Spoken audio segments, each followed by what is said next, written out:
Hey everyone, welcome back to the Not Just Politics podcast. The following is a conversation with Ryan Schneiderlochner.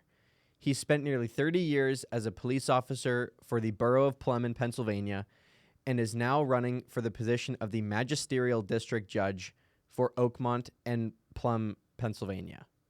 We sat down to discuss his time campaigning, his time as a first responder, and his time as a family man. He was joined by his three sons, Luca, Rocco, and Nico, who jumped on the latter half of this episode to talk about his relationship with his dad and his brothers. This was a really fun episode. The Schneiderlochner seemed like a really solid family, great people. Nico used to be our classmate at Point Park, who has since transferred. It was really great to see them and to sit down and talk. I hope you all enjoy this episode. I had a lot of fun. To support the show, check out our links for our social medias in the description, and enjoy.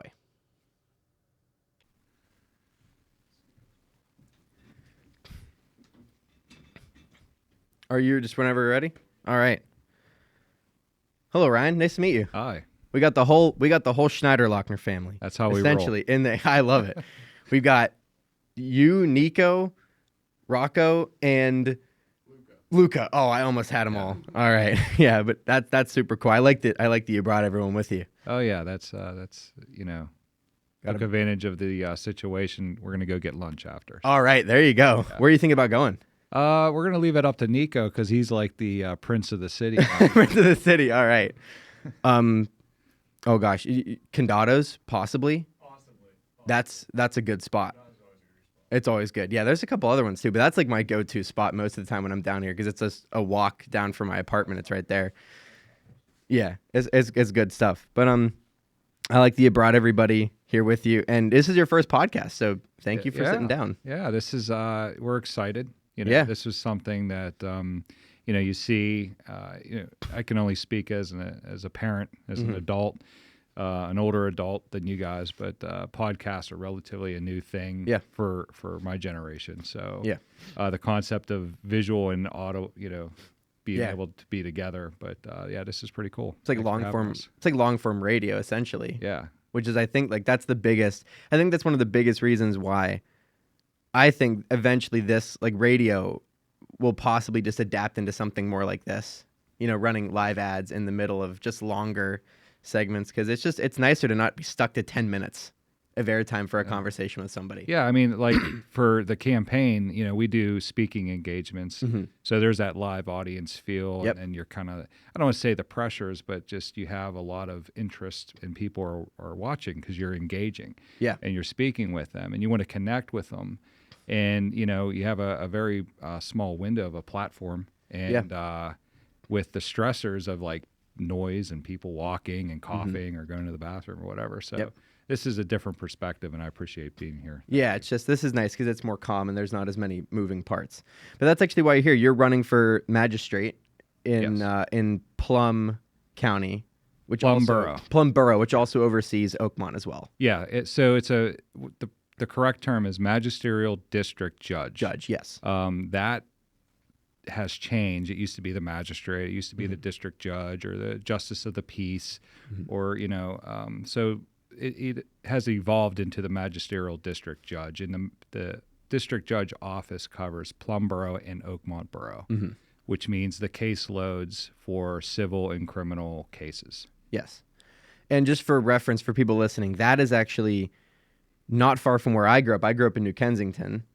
So that's just right down the street from where I grew up. And actually, my summer job, I work in Oakmont. Oh. And in Verona as well. Yeah, okay. So that's right next to each other. So I'm actually familiar with that area somewhat. And so you're running against, there's 4 other candidates. Correct. Vying for that position. I tried to remember all the names. I did write them down. Mike Doyle is one. Mm-hmm. Margaret Sweeney. Correct. Maybe I can remember them all. Mike Feldmeyer? Matt Feldmeyer. Matt Feldmeyer. I was close. And then there's one more. I did write them down. Melanie Plum. That's it. Yeah. But the good thing about that is there's only one name that you need to remember. That's true. And it's Ryan Schneiderlochner. Which is the longest name. Longest name on the ballots, yeah.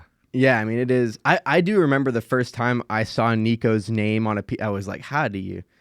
It's like the coolest last name to me. Yeah. Where is it from? So it was never Americanized, so Gotcha. they didn't shorten it. And Schneiderlochner is 16 letters long. Yes. So when you first look at it, and keep in mind, this is my whole life. So through grade school, Schneiderlochner, and the teacher would get stumped because they would say Schroeder.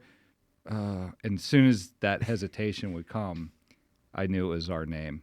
Yeah. And it's a name that we're proud of. Yeah. Quite honestly, I'm from Plum. I've lived there my whole life, so those connections with the teachers and classmates and Schneiderlochner and homerooms with other kids with S's, it was kind of like a small celebrity within the group of the homeroom class that starts with S. Yeah, it's just the prestige of having like the hardest last name to pronounce in the classroom in a way. It's German and Austrian descent. Okay, cool. Well, my family's Rasmus Brunn. It's a very German last name. So yeah, that's cool. Have you ever been? No, I have an older brother, Bill, who when he was in the military, he served in the Army, and he was 2 years over in Germany. Okay. At the time, it was still East and West Germany. So he got to see, the Great Wall, not the Great Wall, that's in China, but the Berlin Wall. And then subsequent to that, that's when the wall came down, when communism fell. Yeah. Was he there when it fell? Not for that. Okay. But he was there right before that, in the Cold War. Gotcha. Okay. Because the Berlin Wall fell in... Well, it was during Ronald Reagan's time. 70... No, it would be in the 80s, probably. Oops. Yeah, right before the 90s. Huh? 83? This is terrible. I feel like that's something that I should probably know. Stop talking. I should probably just look it up. Just showing our ignorance. I feel like that's something I should know. 1989. Oh, so okay. Right, like there you go. Close. Yeah, and so that's so you grew up in Plum. You've been there your entire life. Yes, that's correct. Background and what was childhood like for you? It was, I had a good childhood. I'm blessed. I was raised by my mother, my brother and I. Our biological father, my mother separated when we were young, and she did a really great job of being both parents. I mean, she took us camping and canoeing, and while holding 3 jobs.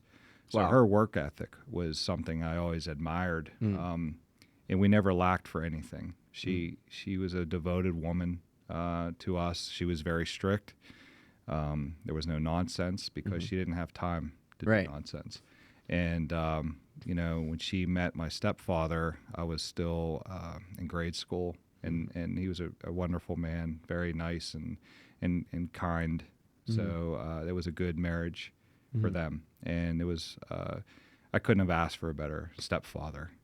He just, because my mother was pretty much the dad. Right. She ran the show in our home. Right. So. And you still have a good relationship with him? Yeah.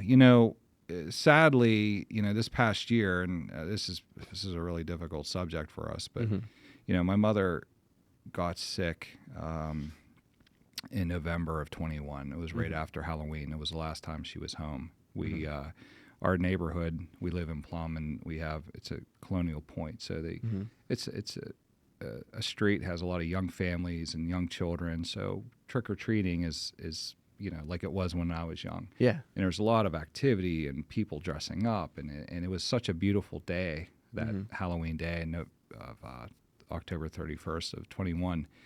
And my mother didn't feel right. She actually had to leave right after trick-or-treating, and then laid in bed for 3 to 4 days, was violently ill, and then we took her to the hospital, had to have emergency surgery in her stomach. Her stomach lining tore.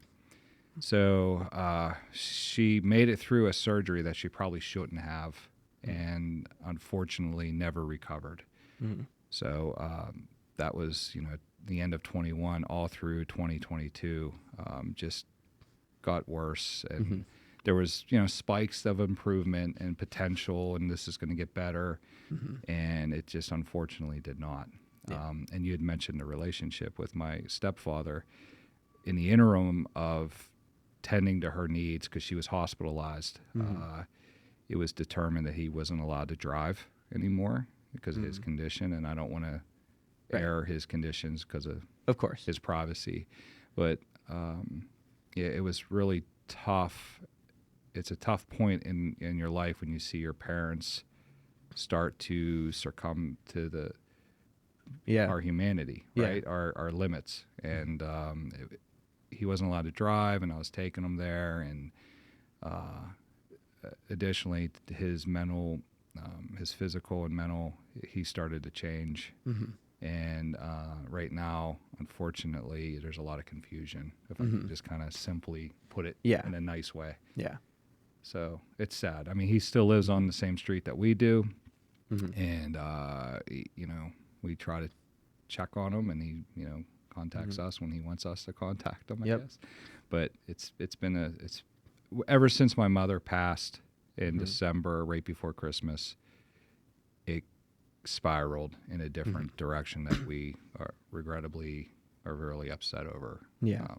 So yeah, that's one of the worst. Like, having family like that in hospital for that lengthy period of time is just like, I wouldn't wish that on anybody. Like, the worst, like, I don't wish that on, because it's just, you know, family dynamic changes a lot, and it's tough to see everyone go through that. Yeah. You know, the elderly can be taken advantage of and manipulated. And, you know, and when you see that happening to your loved ones and your parents, it gets, you know, frustrating. Yeah. And then when you have other demands in your life, like I have, you know, my wife and my children, and, you know, they have their lives, and I'm trying to be their father and yet respect their independence of becoming adults themselves. And it's a hard balance, because you love them and you try to protect them. But yet they have to kind of have the trials and tribulations of their lives, and then you see some things potentially that can not go their way, and you try to direct them, but yet they want to feel that they have their own course to follow. So, and you know, there's no perfect family. No, there is. In my capacity of 29 years as a police officer, I've seen how everyone's different, how family values are different, how their morals are different, their family structures are different.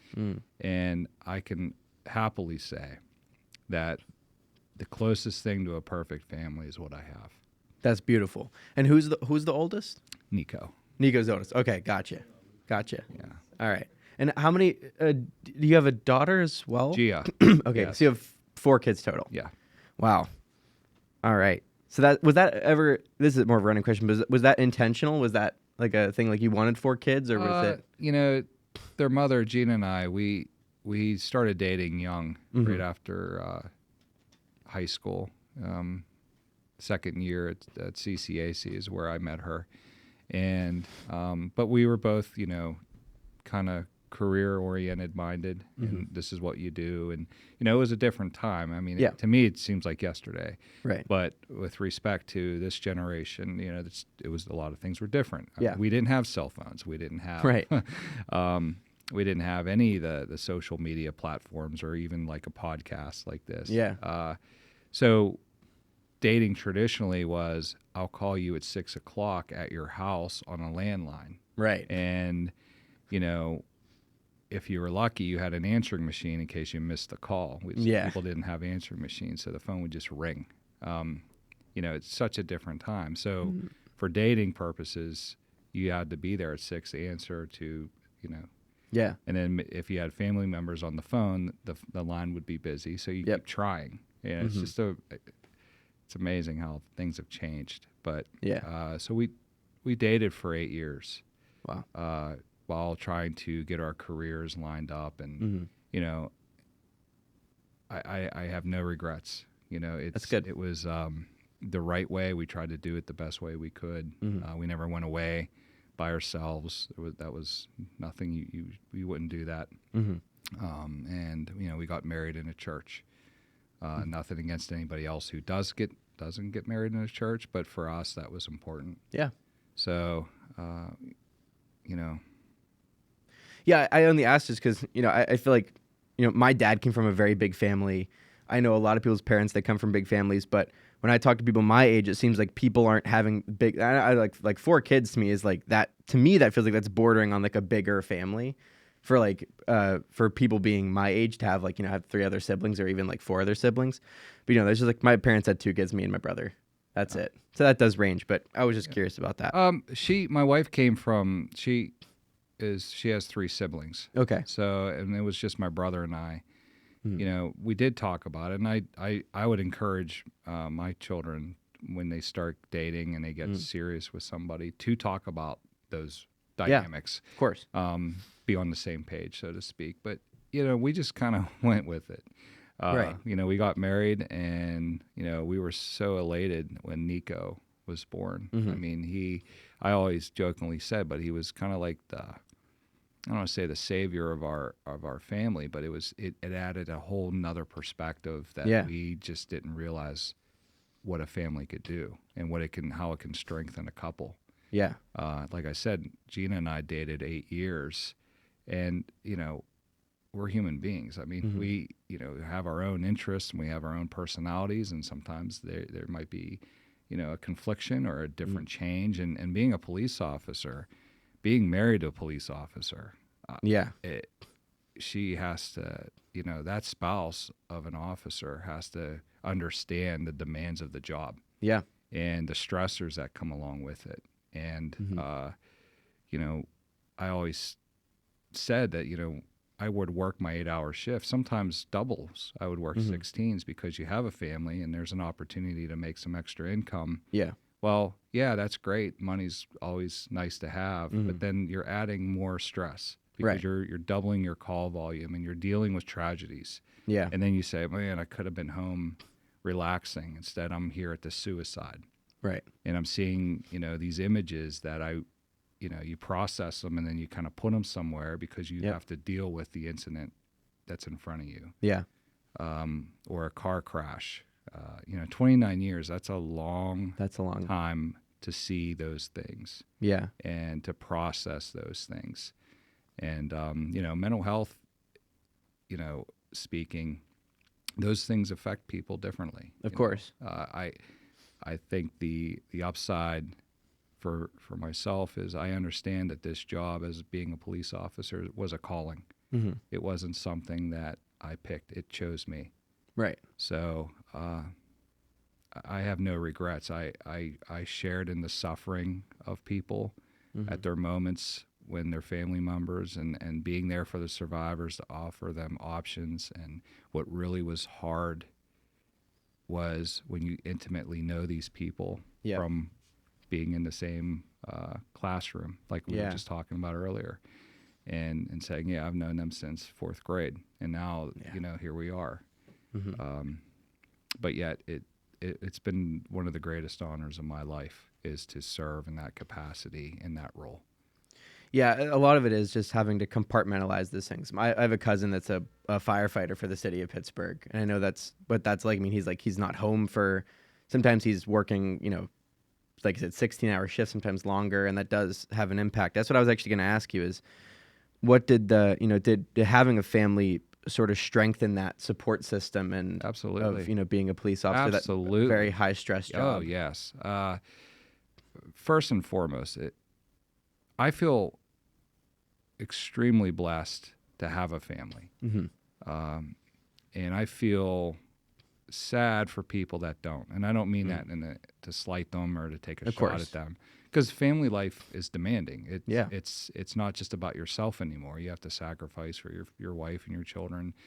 I know my wife put up with an extremely large amounts of burdens because of my job and because of me. Yeah. Personally. I mean, I'm not easy to live with. I would be foolish to sit here and try to project a false image that I'm perfect, because I am not perfect. And if you, and I'm sure we're going to get into this, you know, about being human and making mistakes and dealing with the stressors of life, and then how to process that, like we were just mentioning. But as far as having a family, I would be lost if I didn't have my wife and children. I wouldn't be in this seat right now, and I wouldn't be doing what I'm running for if it wasn't for them, because I'm doing this and they're doing it for me. We're reciprocating the strength that we have as a family for other families.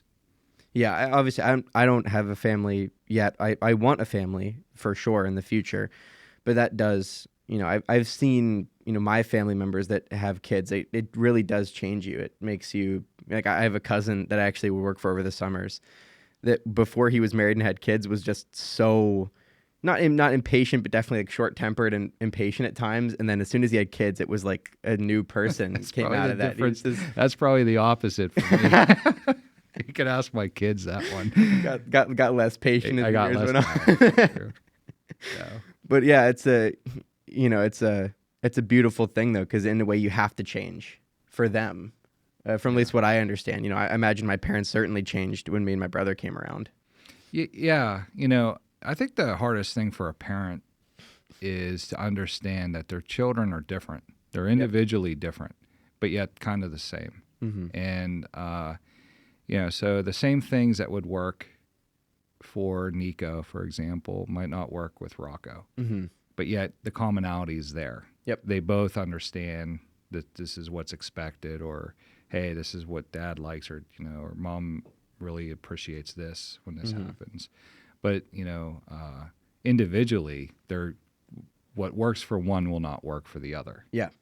Collectively, it might as a family, like this is our value system or our belief system, like with our religious faith and stuff like that. Yeah. But, as far as connections go as a parent to a child, I'm close with all of them, but we're for different reasons. Of course. And I may go and turn to Nico for the brutal truth. Mm-hmm. As far as I want to, hey, assess this, Nico. What are your thoughts on this? And he'll give me a perspective. And, most recently, he and I were talking, and I told him, I said, you're the most like me. Mm-hmm. You look different. You have a lot of your mother's characteristics, but personality-wise, you're a lot like me. Mm-hmm. And those are some of the things that I get frustrated with. Yep.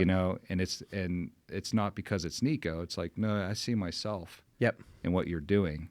And I wish you wouldn't do that because there's a better way, I think. Mm-hmm. And then his personality, which is a reflection of mine, is I got this, I can do this. Yep. So, whereas with Rocco, he's more of a solace kind of internal. He just does it, and he doesn't promote it, and he just gets things done. And then there's Luca, who's angel pie. He's, my brother's sort of like that. My brother just kind of internalizes a lot of stuff, and he'll just go figure it out and like get it done, type thing.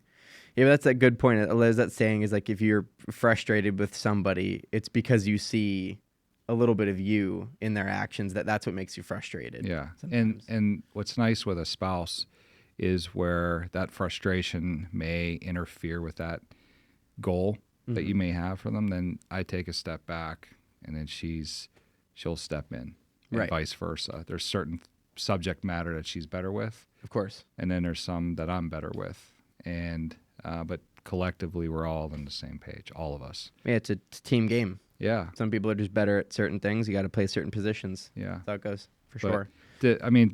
Just to simply put, if I didn't have that, if I would be a lost ship, because it made me better. It also put a lot of perspective, having children with my faith, because it made me see God in a completely different capacity, not just this imagery that I had that there's this guy in the clouds with a beard, but made it more of a personal, like, this is my father, and my father loves me, and I love my children. And then it added a whole different dementia, excuse me.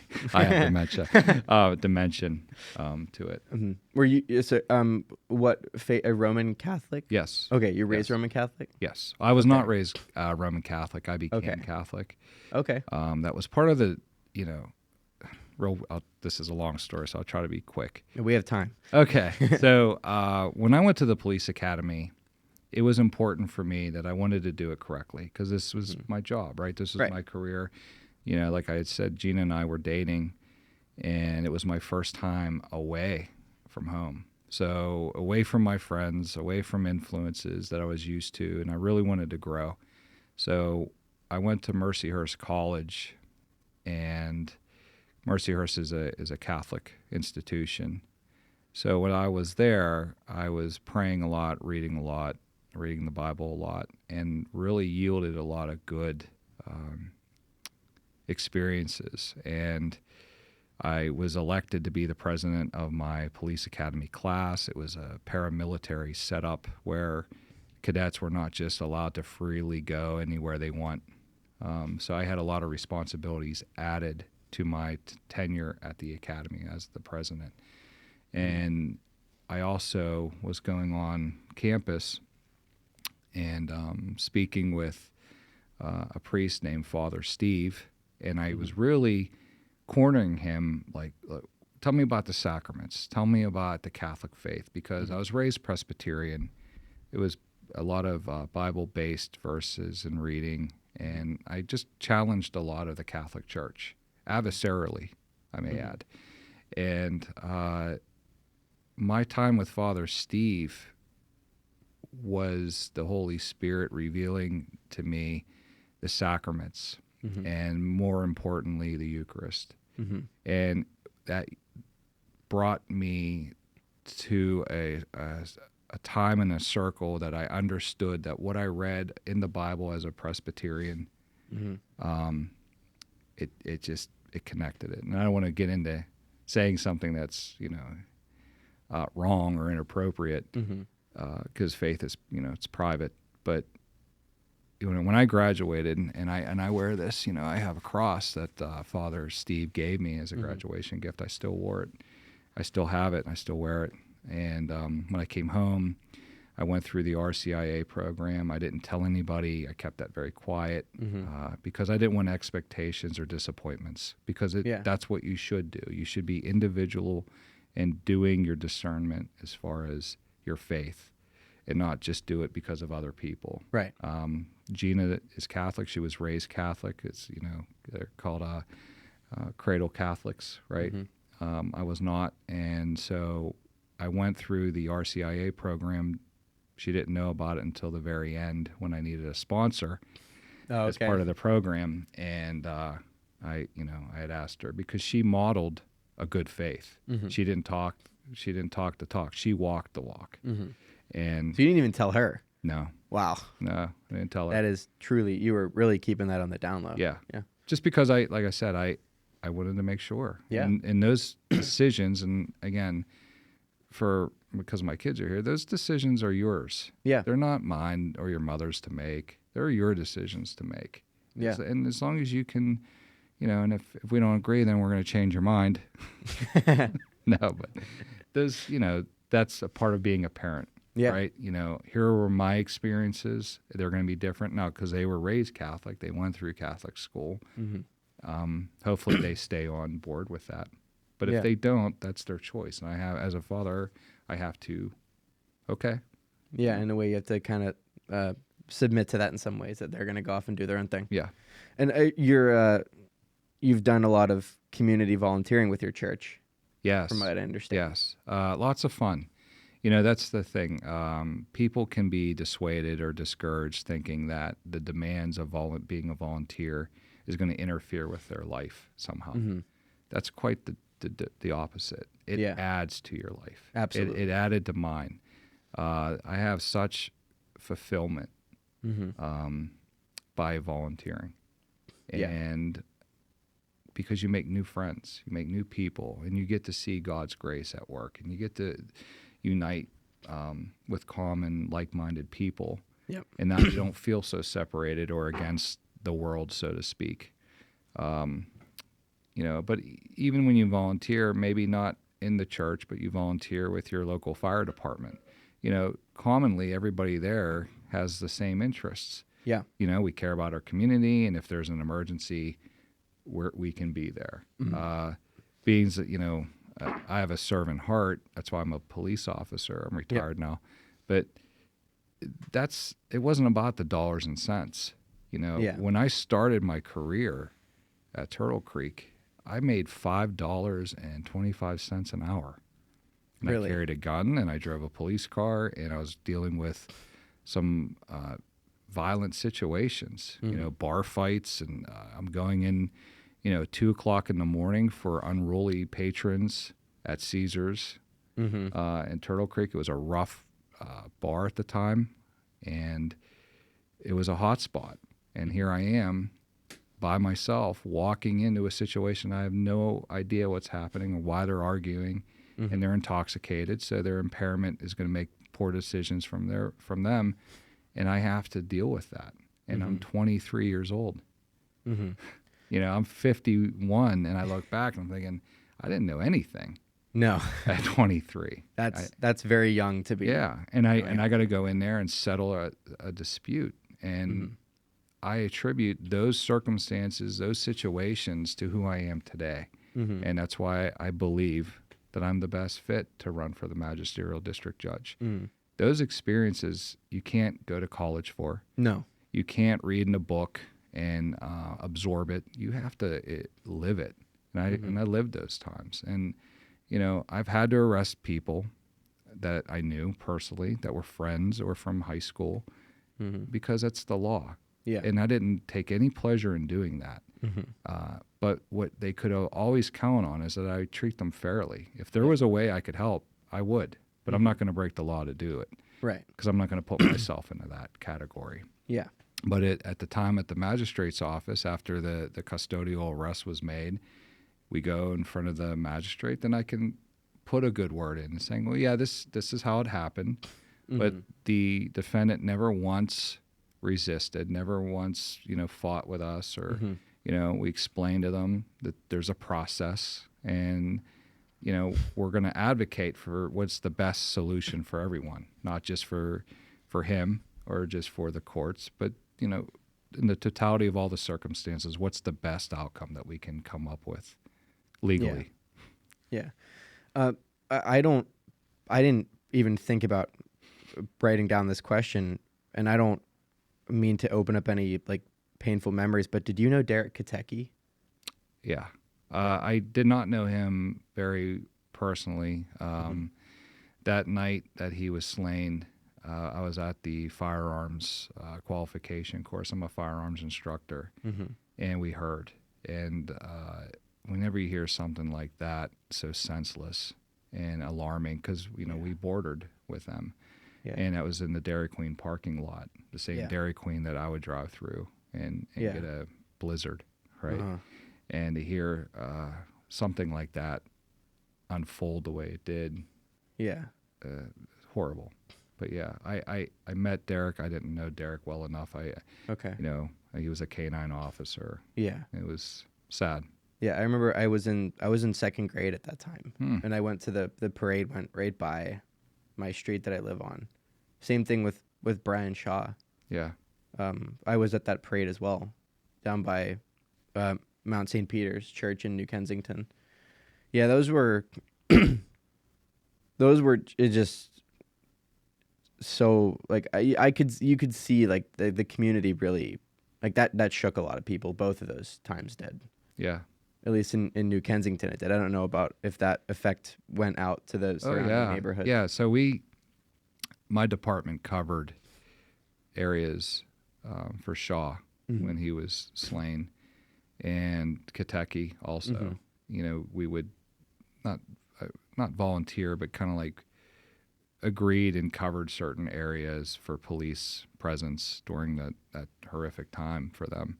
And yeah, the community suffers, and it's unfortunate to get that support as a police officer from a community when a tragedy happens. Yeah. But that's how sometimes things go, right?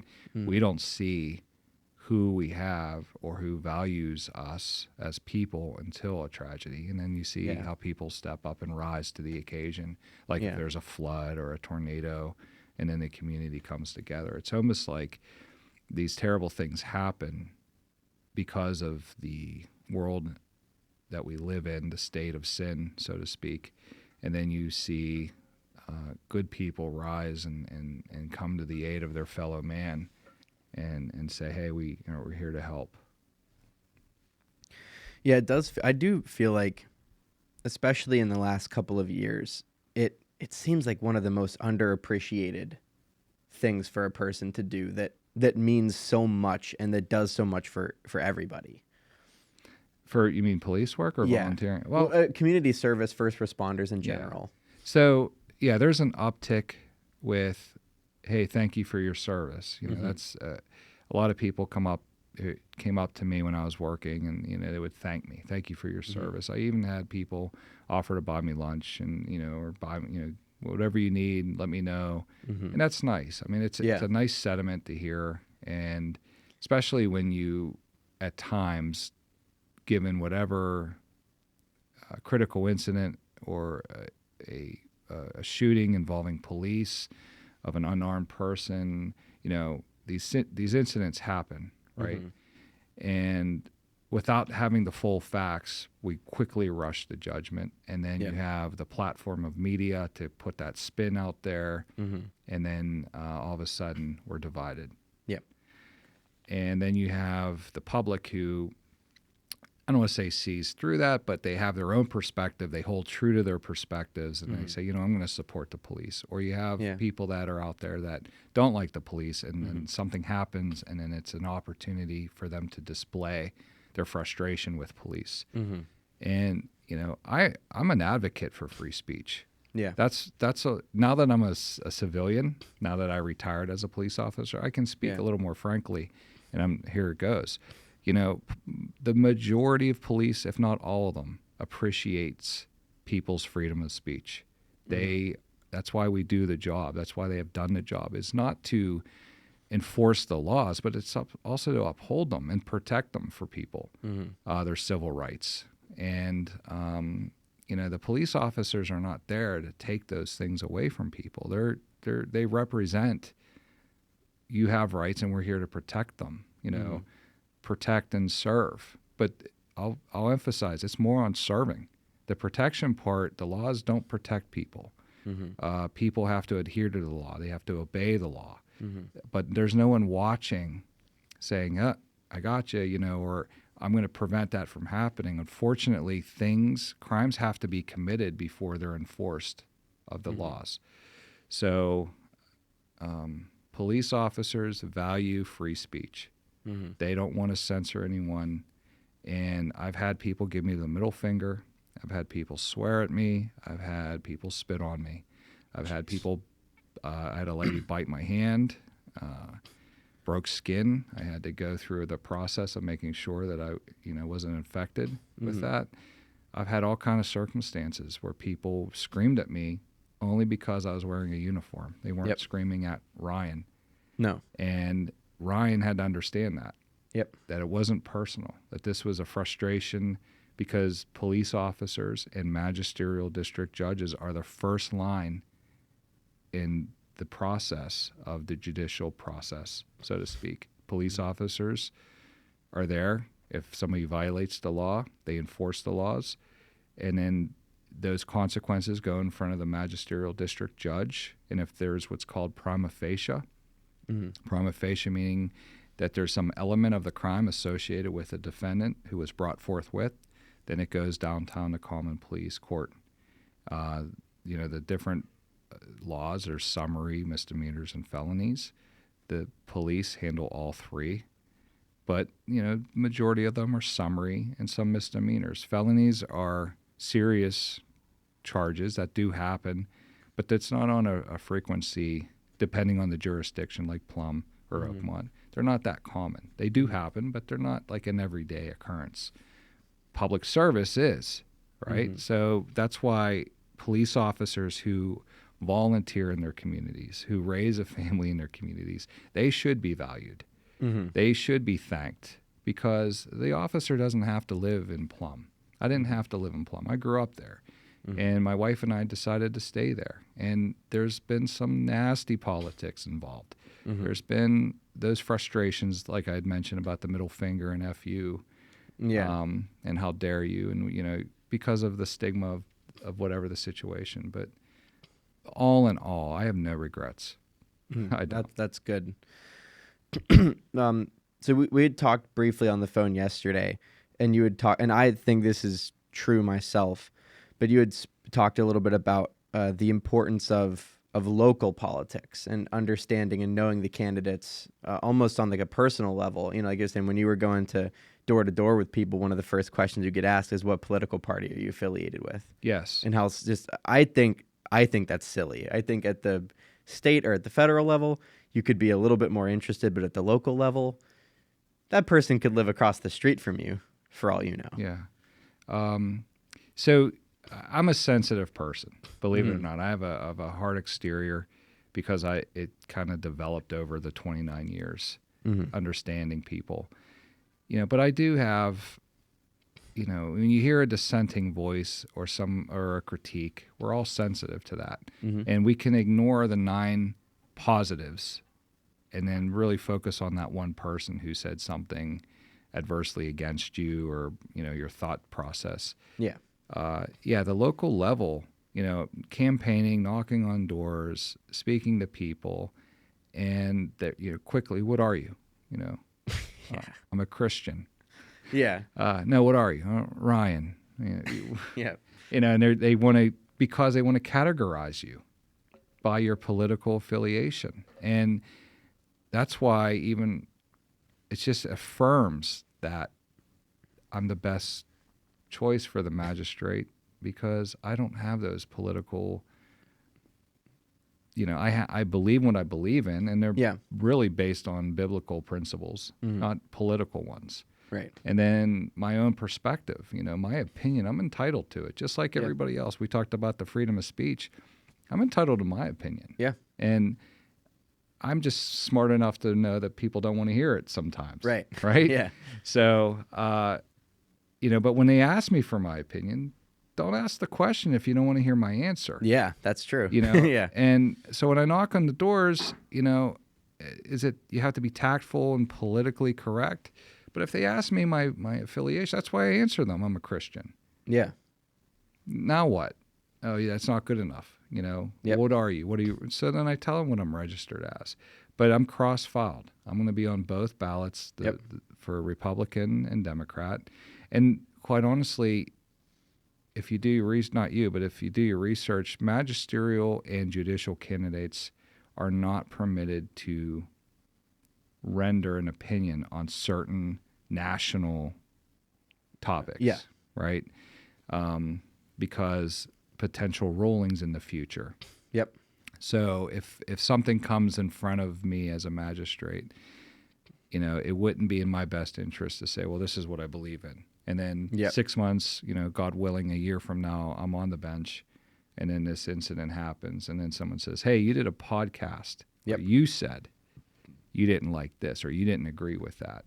And because I have to separate myself. There is the crimes code. This is kind of like the outline that the magistrates and judges have to go by.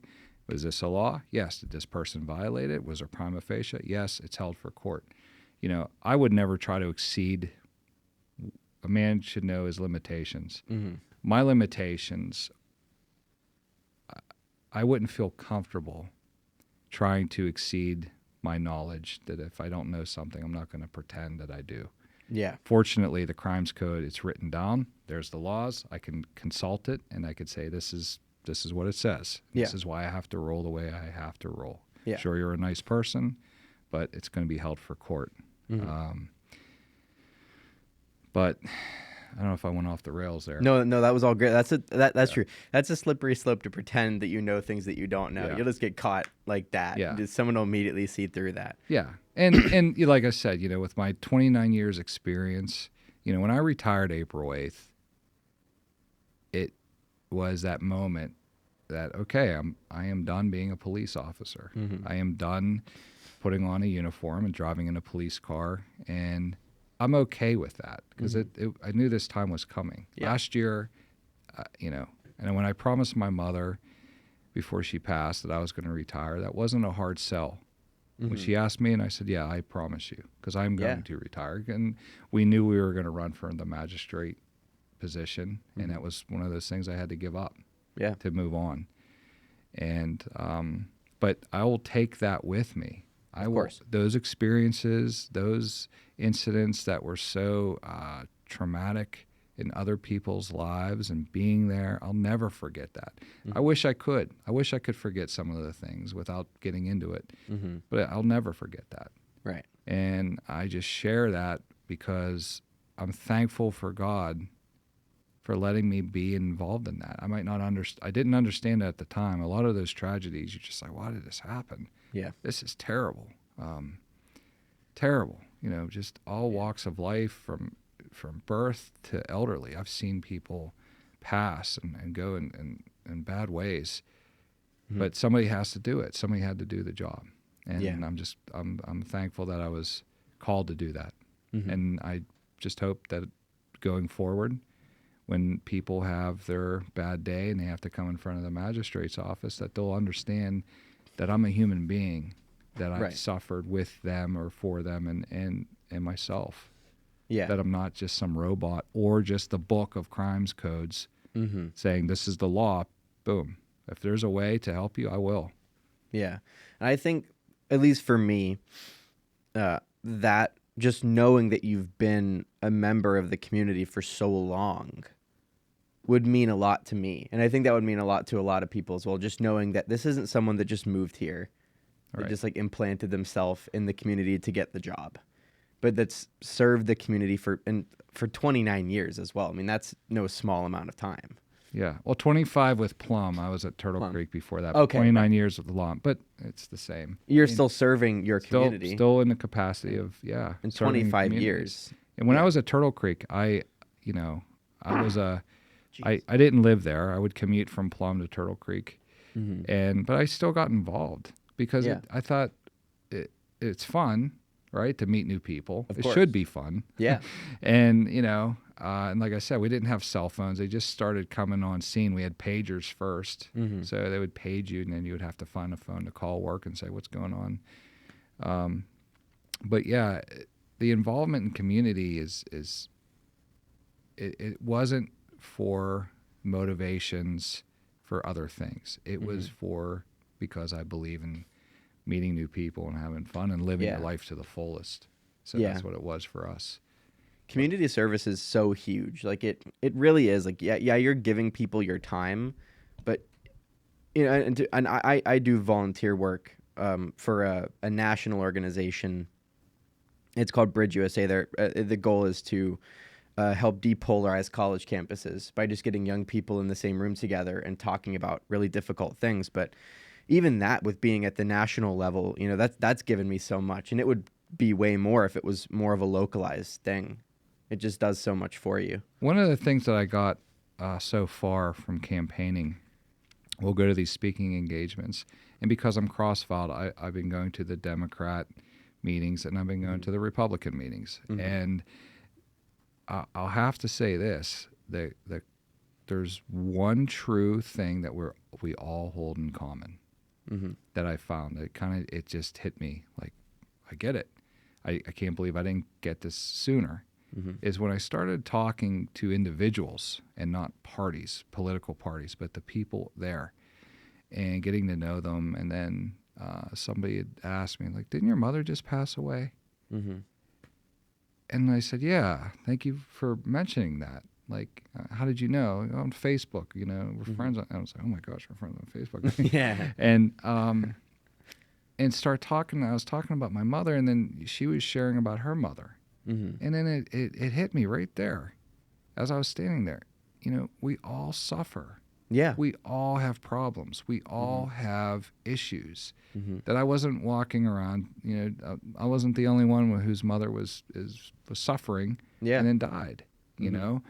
And when I was talking to her, I mean, she was very extreme in her views otherwise, that I probably could have very easily wrote her off and just said, I don't want to talk to you anymore because we're so different.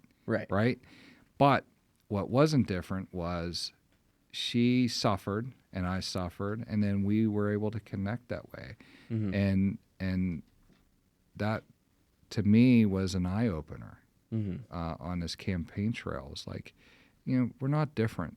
We're all the same because we suffer the same. Yeah. It's just at different times and different moments. And so that, if I can suggest that to anybody, just talk to somebody. Oh, yeah. Past your political differences. And you had mentioned about, the group that you're involved with, getting college students together. I think that's great. I think that's needed, and we're missing the boat. A lot of people are missing the boat on that. Yeah, I think there is something sort of deeply connective about the human condition. Like you said, we're all suffering. Like everybody's going through something at some point in time, and I think that's very true, and I think that's great that you figure that out through campaigning, because I think we're in a time right now where, not to go off on a rant, but like, our politics have gotten very personal to us in a way. Yeah. And now it's almost like, oh, if you're on the other side, your XYZ position is an attack on me. But whenever I go to talk to people here, and people are nice. There's a lot of good people out there, and being able to put aside those differences and just, even having a heated disagreement, get up, shake hands, still friends, walk away. There's nothing better than that. Yeah, for sure. And, police officers, first responders, I have a lot of respect for medics. They're kind of the underrated resource that we have. Yeah. A good medic, a good paramedic is worth their weight in gold, because they obviously they're responding to somebody who's injured. Yeah. Physically injured. That could be a life-threatening scenario for them. Mm-hmm. And you see medics come on scene, and we let them take goats or scene. We'll preserve whatever we have to as police officers, but the medics, I don't think they get the due appreciation. Oh yeah. Because they're touching, blood, and they're dealing with the injuries. I mean, you have to have a strong stomach for that. Of course. And have this, healing aspect to your soul, that you want to make sure that nobody's going to get worse. You want to help them. Where police officers, my mindset is, okay, I'm carrying a firearm, and I'm dealing with this. I'm going to have to be, hands-on with custodial arrests. But I'm not a medic. But yet I might have to do a quick, hey, let's put a bandage on this or apply pressure. Yep. And that's happened. I've had to do CPR on family members. Not my family members, but I sometimes will be the first one there, and you walk in and you see somebody laying on the ground, and everyone is upset, understandably, because that's their loved one. Of course. But they forget, did you check his airway? Yep. Did you shake? You're shaking him, but did you, did you assess this correctly? Right. And fortunately, because I don't know people, everybody in Plum. I don't know everyone in Plum. Right. But you get there and you start doing compressions. You start, and then the medics come, and then you work as a team, and then you're doing these compressions while trying to load them on a stretcher to get them to the hospital, and then you go eat lunch. Yeah, and then you have to. Then it's time to go eat lunch, and then you might get a domestic call, and you might have to serve a protection from abuse order. A spouse comes in and she obtained a PFA, and you got to go serve somebody. You might know that person. Awkward, right? And then they try to explain to you, oh, this is what happened, and you're like, regardless, you're served. I don't want to sound like I'm callous, and I don't care, but it might not be in your best interest to talk about this right now. Yep. This isn't the proper venue or the time to do so. Yeah. And again, that's something a good, competent police officer should do. Right. They should tell, hey, I'm protecting you by not listening to you. Because if you tell me something and I got this body camera on, it's being recorded. Yep. And you may put yourself in a lot more jeopardy. So that's the Fifth Amendment, right? Anything that you say can and will be used against you in the court of law, type thing. Yeah.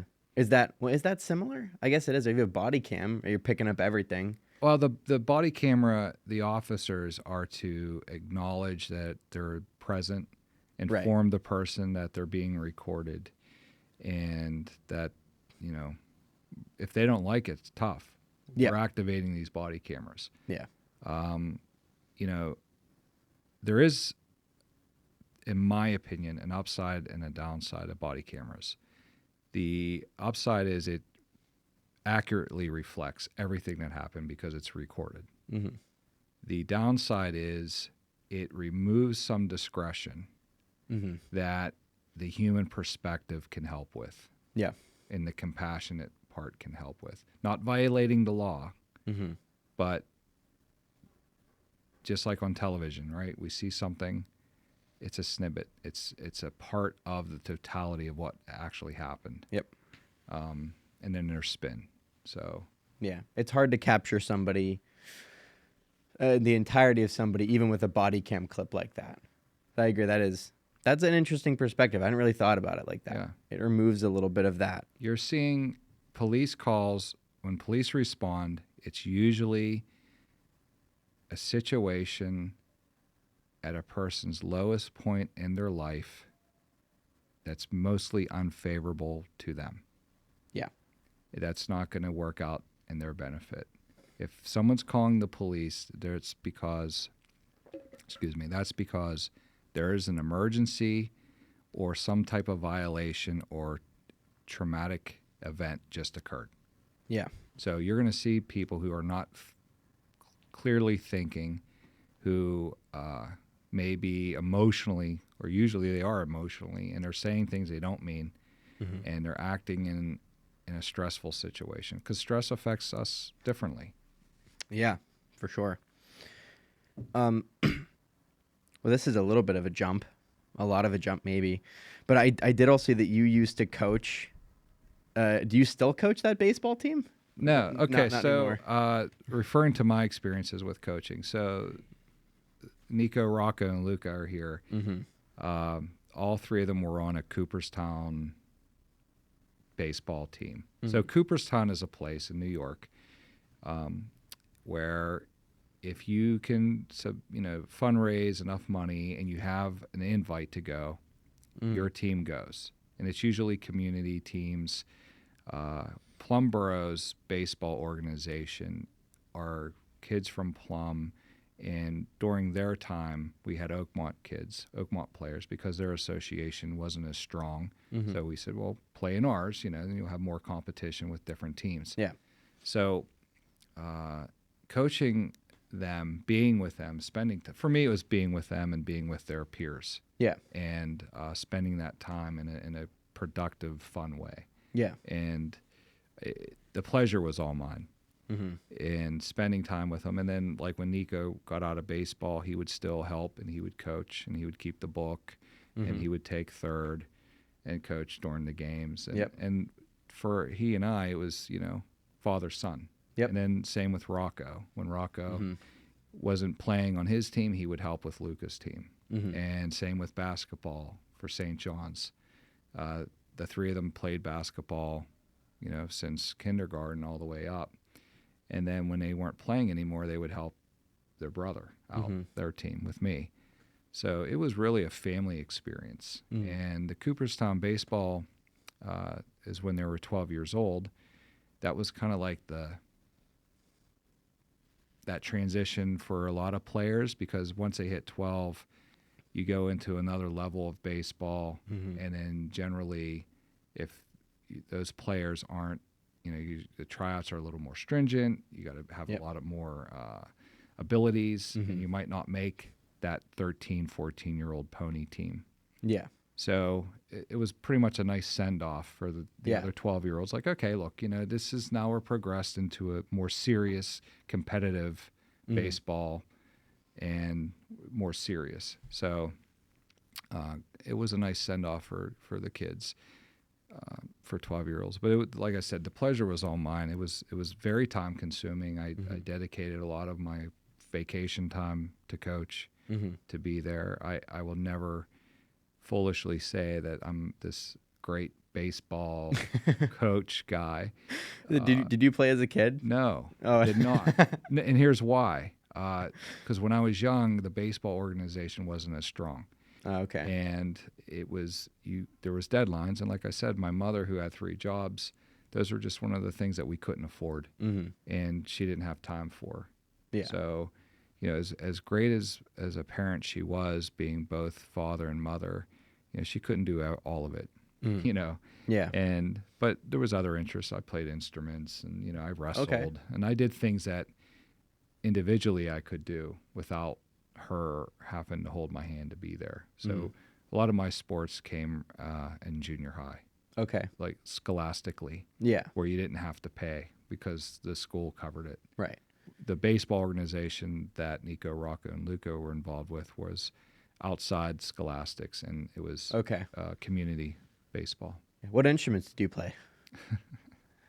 And do you still play any of them? No, I do not. Okay. I was not good. That was a short-lived. I played the trumpet. Oh, I played the trumpet. Okay. I did, yeah. Well, not anymore. I played the trumpet for about 2 weeks. Okay. Yeah. The 2-week run time. It was a lot of horn blowing. I made a lot of noise. They do make a lot of noise. Yeah. That's true. Yeah. My interest was in growing up was I wrestled.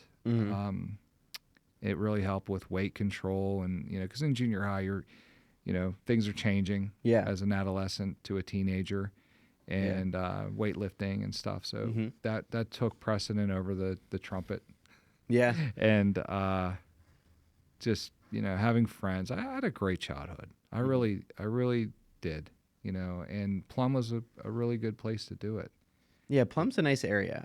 I would drive, you know, I was on a swim team when I was in grade school that would swim at the Plum High School pool. That was where we swam. Yeah. So I was there frequently enough. Yeah, it's a nice area. And and then when I was on the bowling team in high school, there's that bowling alley that's right down the hill. I forget what it's called. Nesbitt's. Yeah, Nesbitt's. Yeah, I would go there all the time to bowl too. Yeah. It's a nice area. Yeah, we had holiday lanes. I grew up in Holiday Park on Blue Ridge. So it was nice because we had the luxury of walking. That's nice. We had a bowling alley, which was holiday lanes. We had a McDonald's, and we had King's.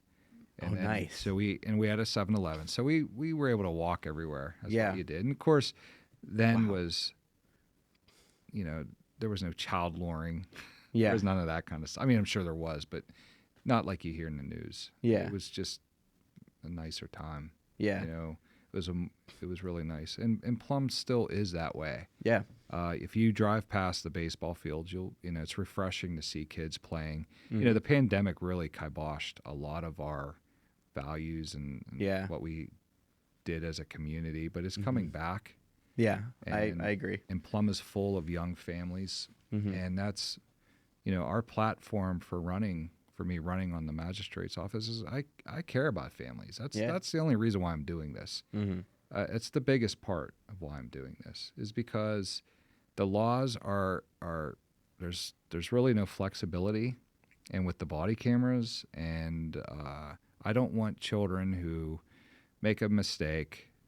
You know, yes, we must address it. We must teach them that there are consequences for actions, but I want to ensure them that, you know, you will be treated fairly. You will be heard. If you come in front of me, and if I'm elected, God willing, as your magistrate, you will have a perspective that none of the other candidates have.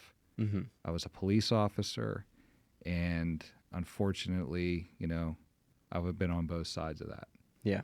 And I understand what it's like. And it's not all just prosecution. That everybody coming in front of the magistrates, if I'm sitting on the bench, I'm going to hear your story. Yep. You will have an opportunity. That is the proper time to tell your story. That is the proper time to explain yourself. And that is where the consequences can be dealt with right then and there. Yeah. And that's like you previously mentioned, you know, like I'll let you tell this story, but the situation that you were in January, I think is a great example of, you know, you taking accountability for your mistakes and righting those wrongs. And so I'll let you tell that story. Yeah. I never told this story. Let me first be clear.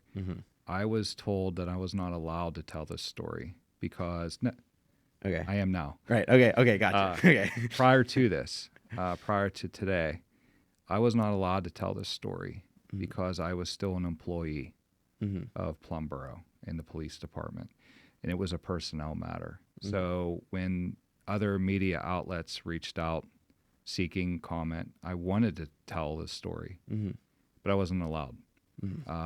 It was affirmed by the attorney, a friend of mine, that I hired not to talk to the media because it wasn't prudent. It wasn't the right time to do that. And again, as a magistrate, I will tell people, hey, you don't want to try your case in the court of public opinion. You know, it's not proper to do that. Right. We have moved on from that perspective and from that point to transparency, full transparency. And yeah, it was January 21st was my birthday. And it wasn't that I was out celebrating my birthday, because when you get older, you don't celebrate. No, like no, you 12 don't. or 10. Not like that. You know, like we had mentioned about my mother being sick, you know, she was sick for a long time. It was a year being in the hospital, back and forth from east to skilled facilities to try to get her out of bed. She withered down to 80 pounds. Yeah. She was cognitively all there. She was mentally all there. But yet to see a person in denial that they were never going to get better and telling us, oh, I'm going to start walking tomorrow. I'm going to start, you know, and then of course tomorrow came and I was there because I wanted her to walk and I was there to help her get out of bed, only for her not to feel well that day. And then the anguish, you know, and the frustration. I mean, it was hard. Yeah, no, it is. It's difficult. You know, and then you couple that with your dad and his limitations. And, you know, it was a long year. And, sorry. No, it's okay. You know, you're trying to be there for them. And you have a family and you're trying to be strong and you're trying to show them mortality, trying to explain that life isn't fair and these moments are precious. And, you know, this is the last year. I was so excited of my career because, you know, you try to work as much as you can to build up your pension, try to have these, you know, a good send off. Yeah. Right. Like I'm done. I did my 29 years and I'm going to retire finally. And you're met with these horrible depictions and of your parents. Yeah. And you see them at their lowest moments, and then you realize that they're not going to get better. Yeah. And but yet you have to go in there with a smile and say, "Hey, Mom, I'm here." Yeah. And Bill's here, and you know, here's the pictures that Gia drew. You know, get up, get out of bed, and you know. When can the kids see you? I don't want them to see me like this, you know? Yeah. So you see their denial, and then when you call them on it, they say, well, okay, well, I'll bring, you know, Nico, Rocca, and Luca. No, please, I don't want them to see me like this. I don't want them to smell the room, you know, because she's wearing a diaper. Yeah. All this, you know. And so when she passed, you know, the hard part, I talked about faith, was my prayers going from please heal her, give her the strength, to please take her. Yeah. I remember that day. And my daughter was with me at church. And she saw that. It was uncontrollable. Yeah. Sorry. It was uncontrollable. Okay. But, you know, until you go through that, you can't understand. Nobody understands that. Yeah. So when she passed, when her body could no longer do dialysis and because her pressures dropped, and this was now the third time that hospice was introduced, and my mother had no say in it this time. And work was good to me. You know, my job was good to me. They said, take the time you need, be there for your mother. And my brother and I were there in hospice and telling our mother, you know, that she did a good job raising us, that she was a good dad and mom, and promising her that I would take care of her husband. And just praying over her and doing the rosary for her was beautiful. Mm-hmm. And she passed, holding my hand, and my brother's holding her other hand. You know, most people don't have that when someone passes, someone that they care about. Mm-hmm. But, you know,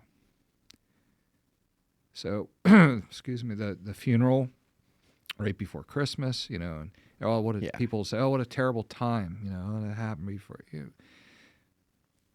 It happened, you know, it was her time. Mm-hmm. And I don't, you know, I'm just glad her suffering ended. Yeah. But then a new suffering started. Yeah. And it was now's time to help my dad because he was lost. And for him, I was incredibly hard, and the confusion got worse. And, you know, within that month of dealing with all the stressors of grief, I've never had grief before. I never lost anybody that immediate to me. Yeah. So, you know, I started noticing, you know, this, you know, working midnights and you know, Christmas and all these things. And then January 20th, I worked the night shift. Mm-hmm. I was up all night working. And then that day I had to go to my dad's bank because I was alerted, because I was a POA of his financial situation, that there was some overdrafts. And come to find out that there was thousands of dollars that he had spent at the casino. He was taking a Z trip because he wasn't allowed to drive, and he was disappearing. And, you know, and I was still trying to give him that flexibility of he can do what he wants. That's his money. Yeah. But yet, my brother and I were kind of put in this odd situation because we believe he needed placed in this, in assisted living. But we didn't want to do things too fast because of the loss of our mother and his wife. Yeah. So we had to kind of just monitor the situation. And, of course, he believed that we were against him. He feared the worst because of what he's suffering from. And I can't say. Right. But that day of January 20th was, you know, a hard, stressful day. And then coupled with, I went to a viewing of a coworker who lost his father, and it was a viewing. And when that was the first time that I went back to, you know, the mortality of death, and seeing the coffin, and then, you know, afterwards, I was up all day, up all night, up all day, got something to eat with some friends. I won't say who, not to put them in a bad situation. Of course. And drinks, and then, hey, it's your birthday? I'm like, yeah, tomorrow's my birthday. You know, the 21st is my birthday. Tonight, midnight. And, you know, I let my guard down. And I was with people that cared, and, you know, camaraderie, whatever. And started driving home. Realized I shouldn't be driving home. I pulled over and I parked. I was off the roadway. I pulled over in probably the busiest intersection of Plum, an intersection that I would sit in and watch stop signs for violations. And I pulled over off the roadway and put my seat back. And 2 hours later, I'm getting arrested. And at no point, you know, did I ask the officer for special considerations. I'd never once said, what are you doing? Or, you know, don't do this, you know, because I'm no better. I'm no better than anybody else. The rules apply to me. The laws apply to me. And if that was the direction that was going, then I would expect the same thing from people that I had to arrest. Yeah. And I afforded him the same respect.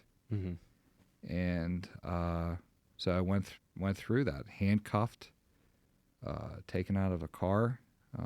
You know, I had knee surgery in 2019 that I was off work for. And as soon as I stepped out of the car, I stepped right into a pothole. Shoot. That's on the side, that's in that area, because it's a rough gravel area. So as soon as I stepped out of my car, jammed my knee, I couldn't even stand. and the depiction of the story was, that I was intoxicated. I'm not going to say that I wasn't. I'm not going to insult anyone's intelligence.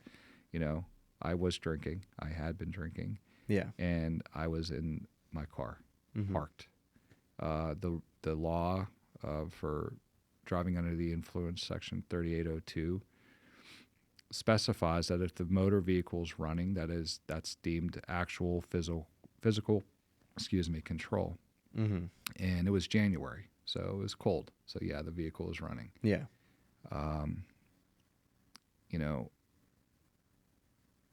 Is there a defense? Possibly, but I'm 51 years old, and what kind of lessons would I be teaching my children if I'm going to say that I was set up, or there's something we could do about this, or I can get out of this, Yeah. I'm not. I'm going to face the consequences. I'm going to, and I believe in the court system. I believe in the process. That's why I'm running. That's why, the irony is, and Nico will tell you, Nico and I went January. We spoke to the Plum Democrats, announcing that I was going to run for magistrate. This is prior to the arrest, and my platform that I mentioned to them was to them was, look, in my capacity, I've had to arrest people. I've taken no pleasure in that. It's not about, it's about controlling the situation and the consequences of actions. But you're innocent. When a police officer arrests you, you're to be presumed innocent. Yeah. Prior to any adjudication of that charge. So the whole process, the Constitution, the Bill of Rights, collectively put together, affords us that presumption of innocence. It doesn't say you are to be presumed innocent. It implies that you're to be presumed innocent. A defendant is to be presumed innocent. That same defendant who goes shopping at Community Market after the arrest, that same person who goes to their son's volleyball game, that same person who goes to the PTA meeting or church mass, people unfortunately make mistakes and are a part of somebody else's mistake. And the police get introduced, and then the police now have to do something. They just can't ignore it.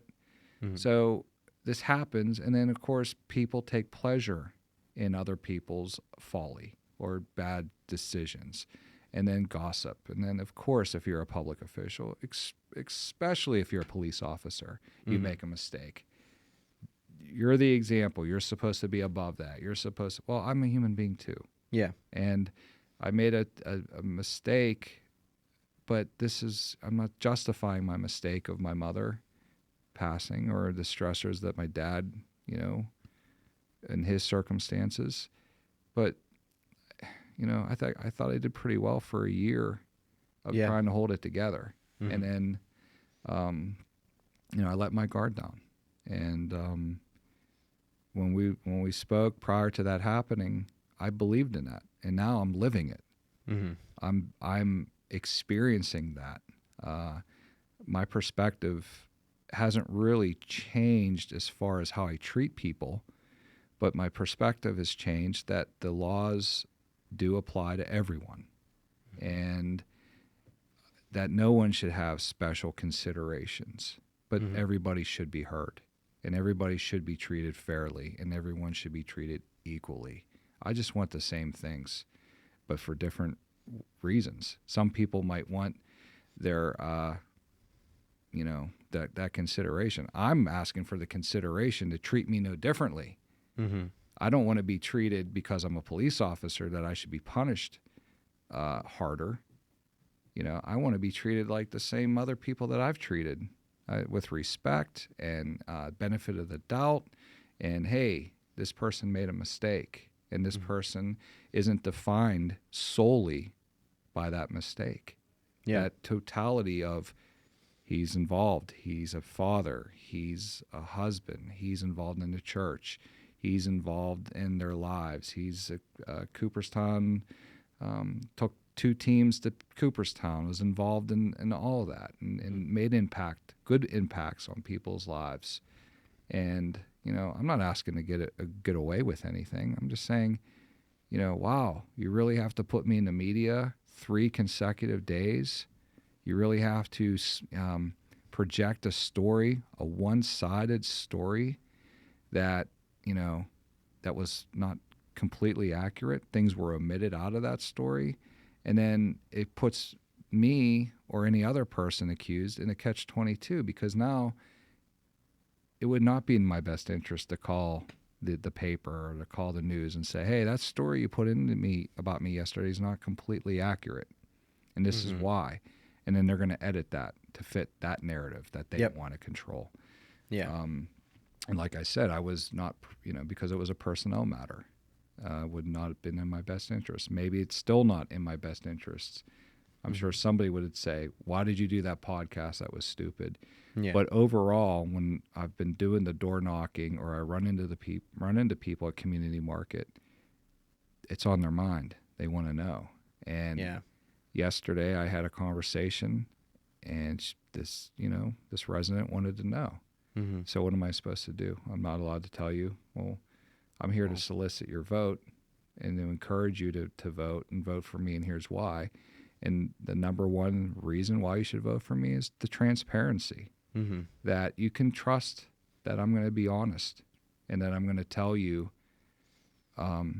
even if you don't like it, that this is what happened and this is the truth. And then, I have a story. That's my story. And everyone who comes in front of the magistrate's office will have a story.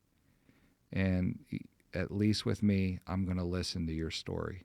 Mm-hmm. I will consider what you have to say if you want to tell it to me. But if your attorney tells me or says to the court that, we're not going to comment at this time, or we're going to plead the Fifth, or, exercise our Fifth Amendment, then I'm going to respect that, because I'll know why. Yeah. Right? I'll understand why. And I'm not going to look down on someone who doesn't talk. Mm-hmm. No, I retired April 8th. That was the day set in stone. I was always going to retire. This incident didn't make me retire. It affirmed to retire, so to speak. Running for a magisterial district judge is not, for us, a flash in the pan or a gimmick or some type of coup, weird move. It's because I believe in who I am, and I believe that this is the right thing to do. I can do this job. I didn't just happenly just do this. This was a discernment process, and this incident came at the end of that discernment. Yeah. And added another perspective that I never would have had otherwise. Mm-hmm. I am extremely devoted to helping people now.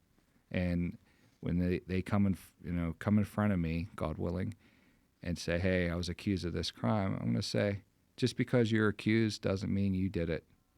Mm-hmm. Or that there are contributing factors to your story, and I'm willing to listen to them.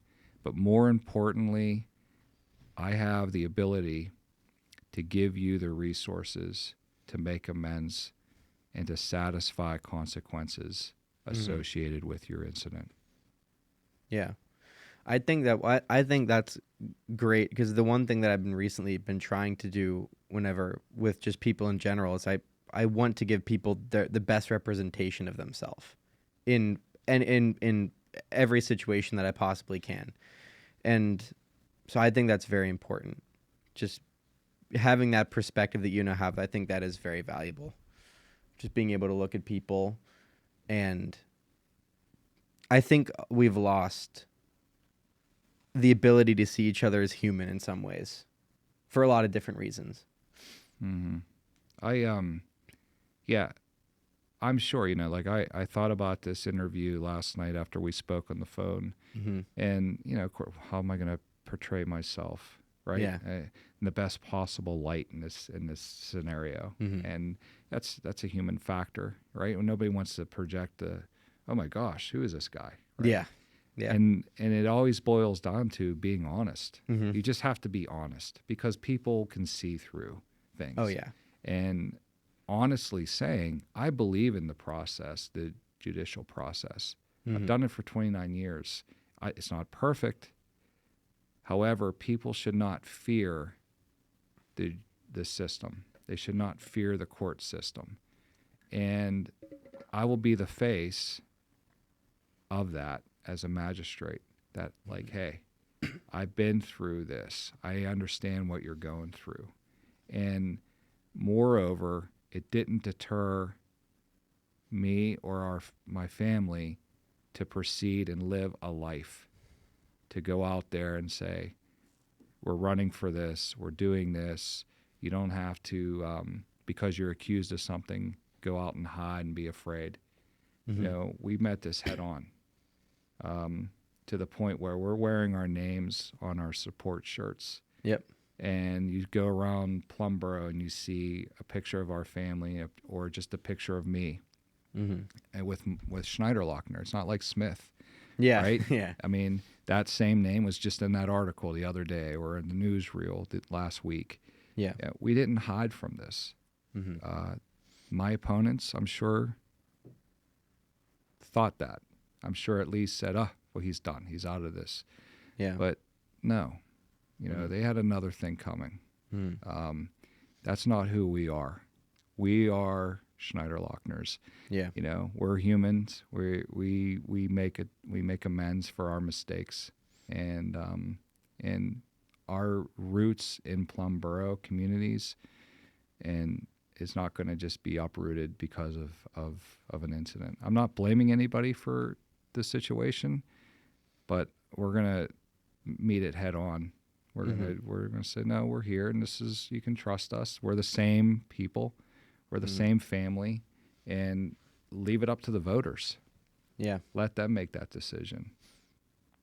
I think that's honorable, that having that mentality of not backing down and admitting to the mistake. And I would like to think that a lot of voters are going to respect that a lot.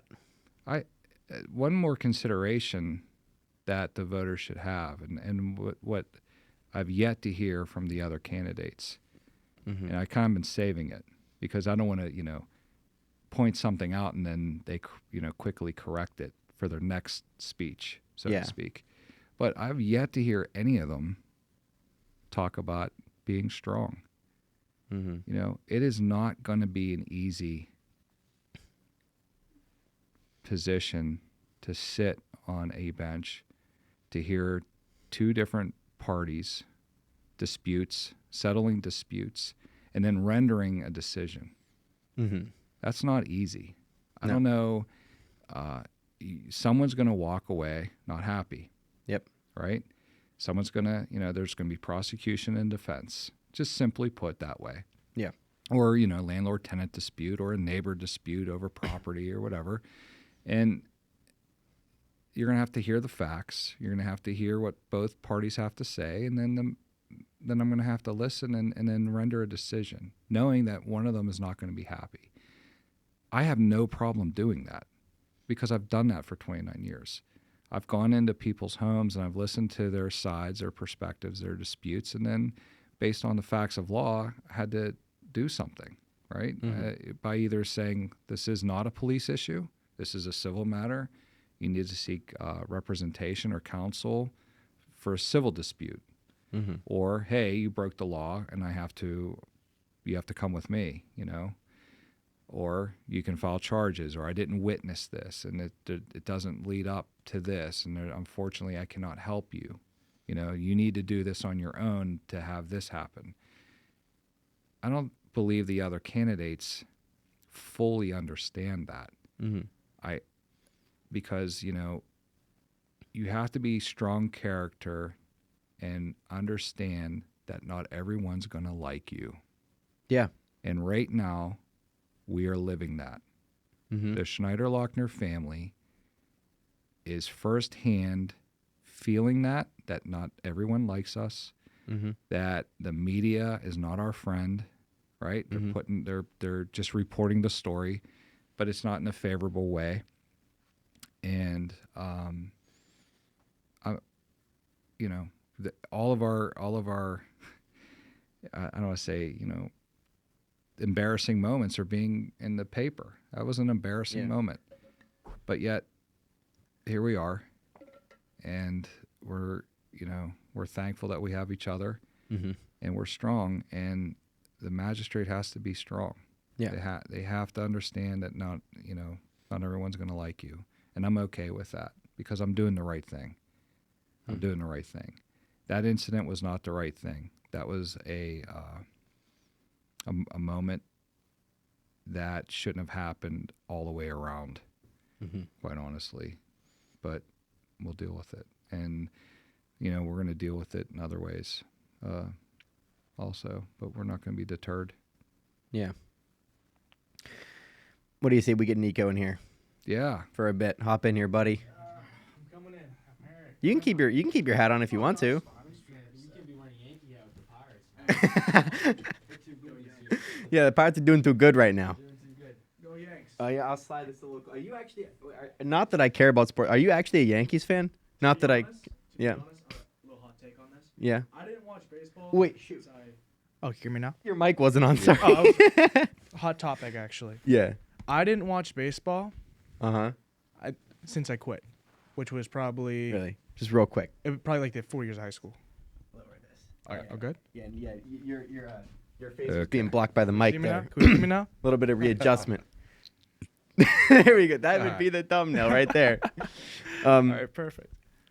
Pirates are doing too good this year for you to be wearing that in the studio. I'll be honest with you, they Mhm. just got good. The Pirates did? Yeah, just got good. Just why? did. The pitch clock. The pitch clock. Oh, yeah, I heard about that. They Changed. changed that rule. Yep. Carson, can I tell you something? Sure. Now, can we take a break for you for a second? Let me tell you something. The pitch clock, Yeah. new game of baseball. Yeah, I did hear that they implemented a couple new rules that are really going to change the way that that's happening. It's Yeah. It's 15 seconds now. You know what's crazy though? Yeah. Pirates, don't they still have the best record in the league right now or something crazy? We're second, right? Second, We're second. Still better than us. PNC Park, mostly empty. Yeah. Despite the fact that second best record in the league, tickets are $10. I walk by PNC Park, He's mostly been, empty. Listen. He has been the biggest Pirates fan recently. That's all he's been watching. And he's like, listen, let's go to a game. Let's go to a game. I will say this: PNC Park is a beautiful stadium, Oh, yeah. a beautiful view of the city. Can you move that a little bit closer? Sure, I'm going to get out of Nico's way. There we go. No, there we go. No, There we go. it's a beautiful stadium. It's a beautiful view of the city. Tickets are $10. And if the team's doing good, it actually might be worth going to a game.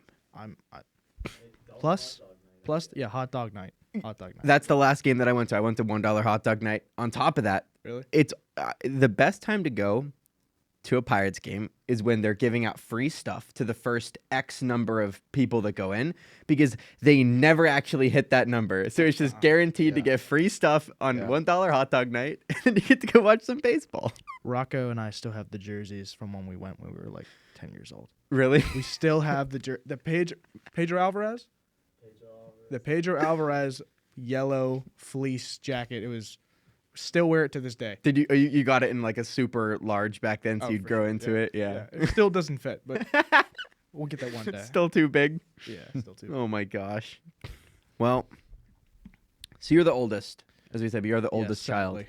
Yes. Yes, sadly, I have all the responsibilities. Yes. sadly the oldest child.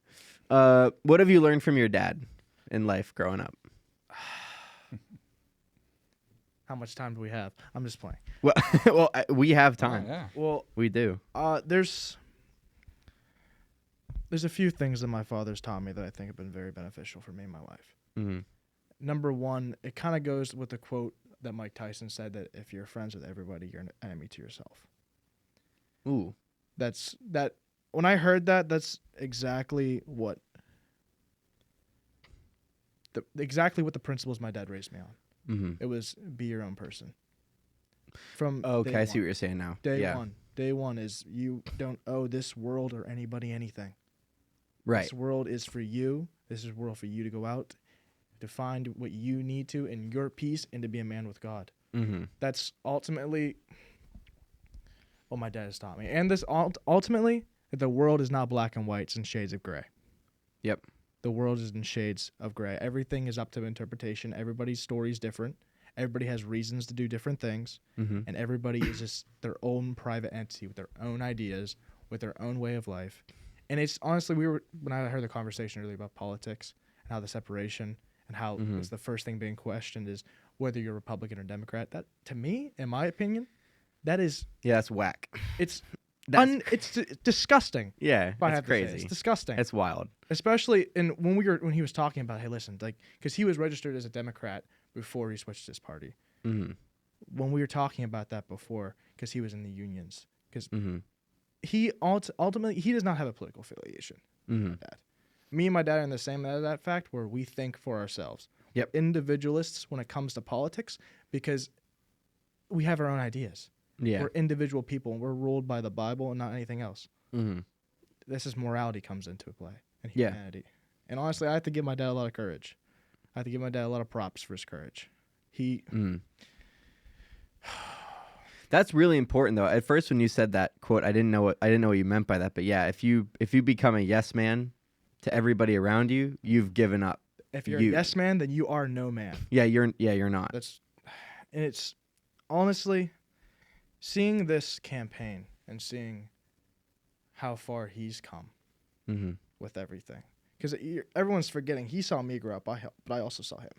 Oh, that's and interesting. I think that's what most parents don't understand about children. And honestly, it's true. Is that as kids we see our parents develop into different people. Mm-hmm. Whether it's the same person that they were 5 years ago, 3 years ago, even though we change every 3 months, it's the same person, just different timing. Yep. And this is, I feel like most people, that's what they need to understand about parenting and also as childs is that we're all humans. And I think that's what my dad has brought into my life. It was up until I think when I turned, I want to say when I left for college, he said, "You're your own man." Yep. Like this whole world that I raised you in, it's not the world that it is. Yep. There's a different world out there with different people, with a world that has confusing viewpoints and that will try to change your own. But stick to yourself, stick to your morality, and ultimately stick with God.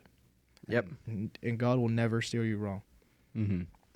And now I'm going to flip it. What has he taught you? A lot, it as a parent, you're trying to protect and raise and then yet we, as a parent, sometimes we fail to really fully listen to the whole perspective that they're trying to share with us. Mm-hmm. My wife is better at that than I am, because I'm a fixer, goal-oriented mind. Yep. And so when he starts telling me about, how his life's exciting outside of our family because he's now, a young man and he's meeting different people. And, of course, as a protective father, I'm like, hey, well, be careful. Yeah. He doesn't want to hear that. Yeah. Right? He already knows that. And I think parents forget that trust what you raised your children or taught them. It's in there. And I think he gets insulted when I have to I think I have to remind him. Yeah. He already knows that. But I sometimes forget to trust what was sown, so to speak. I did my best to raise him. Now I got to let it harvest on its own and not try to replant things that had already been planted. And I think that's where he and I, if we have disagreements or that it's more like, Dad, will you just trust me? Like, the weirdest thing is most of our arguments are very similar. It's just probably 1 or 2 ticks away from like being the same exact argument. It's just we are so like, no, this is our way. This is my way. Yeah, this is my way. So it's kind of like sometimes we butt heads over the same ideas. So that is a staple of the Brunn family. That is a staple of our family. It's like there's, and I've had to try to like unlearn that in some ways. But it's very much like there is one way to do it, and very set in that, which is something that I've had to grow from. And what about these two gentlemen over here, Rocco and Luca? What have you learned from those two? You first? I don't know. What I learned from my 2 little brothers. Well, they're not little anymore. They're bigger than me. Yeah. Listen, I am 5'9". I was been the same height since 8th grade. Luca has probably how tall are you? 5'11"? Luca's 5'11" and he's 16. Yeah, and I'm 20. And he's a better beard than I do. Yeah. Before you continue, that's the one thing. Is it like my dad can't? My dad, my brother, and I all have like bald patches in the same spots. Like just can't. I am envious. Rocco's still working on his beard, but he's Can you grow a beard? You just choose not to. Killer Gotcha. beard. Killer. Yeah. No. Killer person. And he doesn't want to do it. I'm insulted by it. It's cool. He has like little gray patches everywhere. It's all black. It's very distinguished. It's very distinguished. He looks like he's a professor. Like he's wise. Yeah. I've been telling him he should grow it out. So I grew a beard. It was one of the things that was implemented for a fundraiser for our police department. Okay. Is we were allowed to grow a beard if we paid $50, and that $50 would then go to the food bank in Plum. Oh, because you're usually not allowed so to. Our policy Gotcha. at the time still is, and remember, I'm retired. You're not allowed to have facial hair in uniform. So, I understand it, but I never grew a beard. So here comes this fundraiser, pay my $50, start growing a beard, and it looked pretty good. I believe it. It was wow, okay, because like Rocco, I couldn't grow facial hair when I was younger. We always had friends like, man, he had a beard at like 16, like Luca. Yeah, that's crazy. I didn't get. I mean, like this. I haven't. The last time, it's almost been a year since I've shaved my face, and this is all I got. And this only happened like 2 years ago. To be 16, that would be 2 months for me. Really? Yeah. That's a week and a half. This is a week and a half for you. Ask him. I'll shave and I'll grow back. Yeah. You get like 5 o'clock shadow. Genuine. Oh my dude, this has been almost a year, and I trim it, but that's it. I don't. Yeah. And it just this is all I got. Don't worry. Nothing more than this. Rocco's been using a beard roller. I've been again not as consistently, but over the summer I tried it and it didn't do anything. It worked for me. Like I'll be honest, I had rough patches growing like from mustache down to the connect. Yeah, I can't connect these. It works. It works. All right, I need it over the summer. I'm gonna do it again. I'm gonna try a little more consistent. Maybe I'll figure this thing out. I might grow a beard after the election. I think you should. But it look cool with the robe. Wouldn't it look cool with all black robe? I mean, undeniably that would look cool. Yeah. Yeah. There you go. So, all right, what else did I learn from these guys? Yeah, going back to that. Okay. We went off on a rail about. I'm sorry about that. Yeah, I'm sorry about that. That's what we do, Carson. But honestly, what I learned from my brothers is patience. Mm-hmm. Yeah. Because I think they're like me. And I understand that you have a brother as well. Yeah. You get it. Like you think you guys are the same exact person, but you don't. And honestly, they're my best friends. Yeah. Let me tell you something. I've had a lot of friends in my life, but these two guys are the two people in my life that I promise will always be there. Yep. And I will never. And as a father, that's what we always strived for. That's the biggest reward right there. Is to see that. There it is. Doesn't get any better than hearing that for me as a parent. Is that that they're going to stay close. That no matter whatever differences they may have, which there's probably none. I don't think they have any. But are you laughing? He's lying. I was playing. He's lying. This is all fake. But that was the one thing. Like it took a really long time because my brother and I are very different. Like I'm more outwardly emotional. He's very inwardly emotional, and he, especially hanging out with me, he would mess with me as a way to show that he cared. Yeah. That was like what he would do, and I didn't get that for so long. Probably until I was like a senior in high school is when I really figured out that like, oh, this is what our relationship is supposed to be like for it to be what it is now. But it took me so long to figure that out. It takes a second, especially as the oldest brother. Are you the oldest or youngest? I'm the youngest. Yeah, he's 2 years older than me. Oh, yeah. Okay. So as the older brother, you got these two little guys following you around. Yeah. What am I supposed to do? But at the same time, like honestly, I think it's when I went away for college, when I didn't have them. Yep. That's when I was like. It was when my brother left too. Yep. I was like, you know what? I was like, I just don't feel right. I'm used to rolling in packs. Yep. I can't. The lone wolf things doesn't work for me. I like having my guys around. But Nico's what he's not showing you is that he is an incredible wall, because we do each other, we make fun of each other in a nice, respectful way. But Yeah. like a That's the fun part of it. Yeah. You got to bust each other's balls a little bit. That's what it is. Exactly. And that's what it is. But Nico just seems to take the majority of the brunt. Yeah. I do. I call myself the pin cushion because every problem, just another pin just gets hidden right in the stack. And I say that because he had mentioned about like his two little brothers were following him around. Yeah. You know, because we were going places as a family. Of course, we're going to try to incorporate everybody. Of course. To make it easy to go to these events or baseball games. So, like the Cooperstown team, Nico that was the first to go to Cooperstown in our family, and I was the manager of that team. Mm-hmm. So it was all new to us. It was new, and Rocco played baseball, and so did Luca. Well, Rocco is close to the same division at the time as Nico, not the same one, but the one underneath it. Mm-hmm. So whenever we needed a player or an extra hand or an extra bat, we'd always call Rocco up, right? Yep. So then Nico would be like, this is my Cooperstown experience. Yeah. It should be about me. And he wasn't saying it like in a selfish way, but he was right. He had a point. This was his time. Rocco in 2 years was going to have his Cooperstown moment. How old are you, Rocco? I'm 18. Oh, so 2 years apart. Yeah, For all 3 2 years. years Okay, apart. gotcha. So, Okay. We understood that, in a couple of years it was going to be Rocco, and then a couple of years after that, it's going to be Luca's turn. Yep.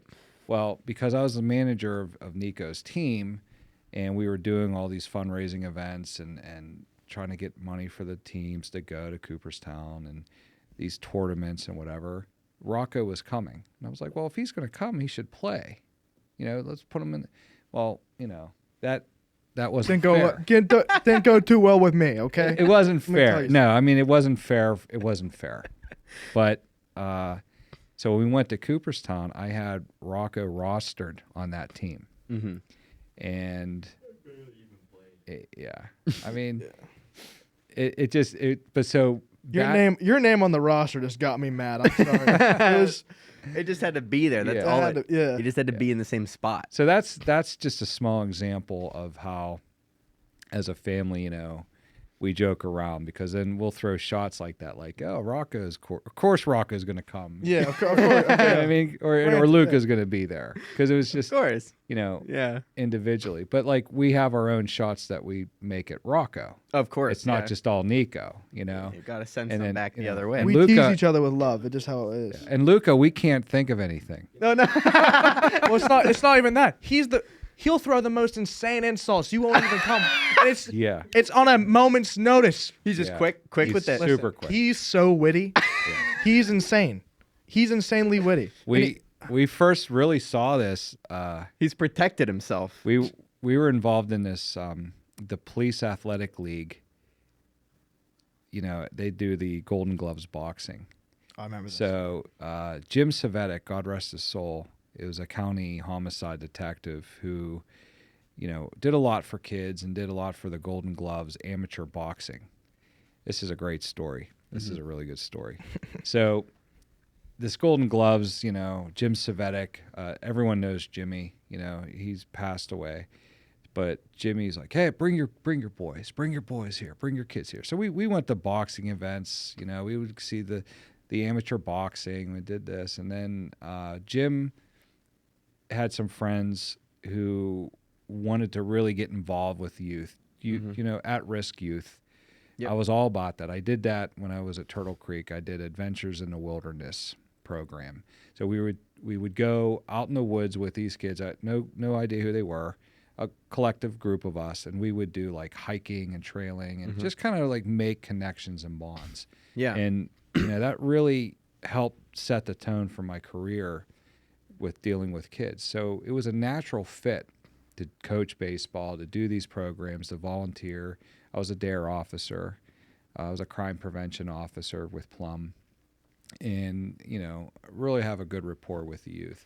So when Jimmy Savetic was like, hey, let's kind of get this together. Let's see what you can bring. And I was like interested because he had other resources and connections. So I brought my kids there. Well, one of the, these are trial and error things, right? Of course. Yeah. So one of the programs that Jim wanted to do is he wanted to make a commercial. Okay. And the commercial, because he had an office space at Monroeville Mall. Mm-hmm.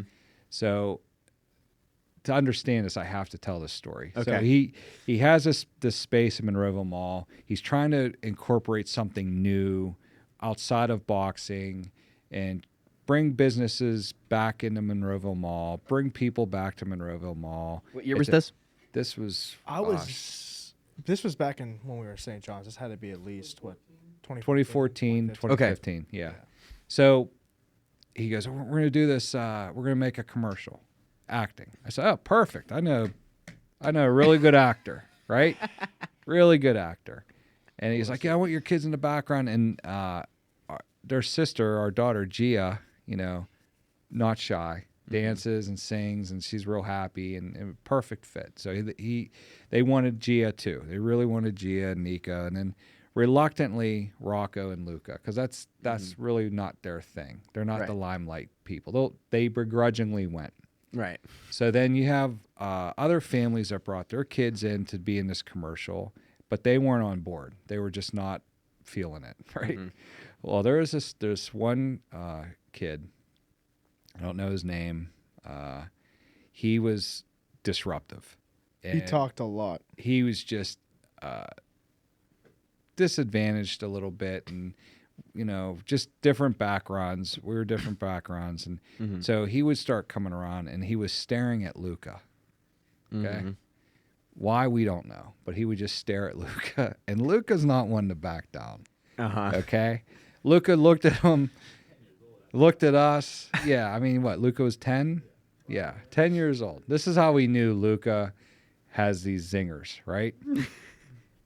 Unsolicited, unprovoked. Luca's just standing there minding his business, not really wanting to be there because Nico and Gia are doing their thing, right?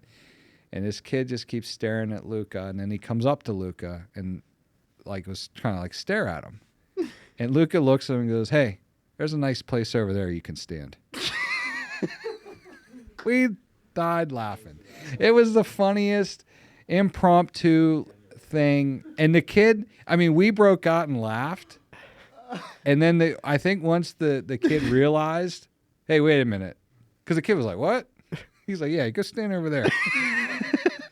It was said so nonchalant, non-adversarial, non-belittling. He had his feet kicked up too. He's like, you go stand over there. He delivered it to where you scratch your head and say, was he being rude to me?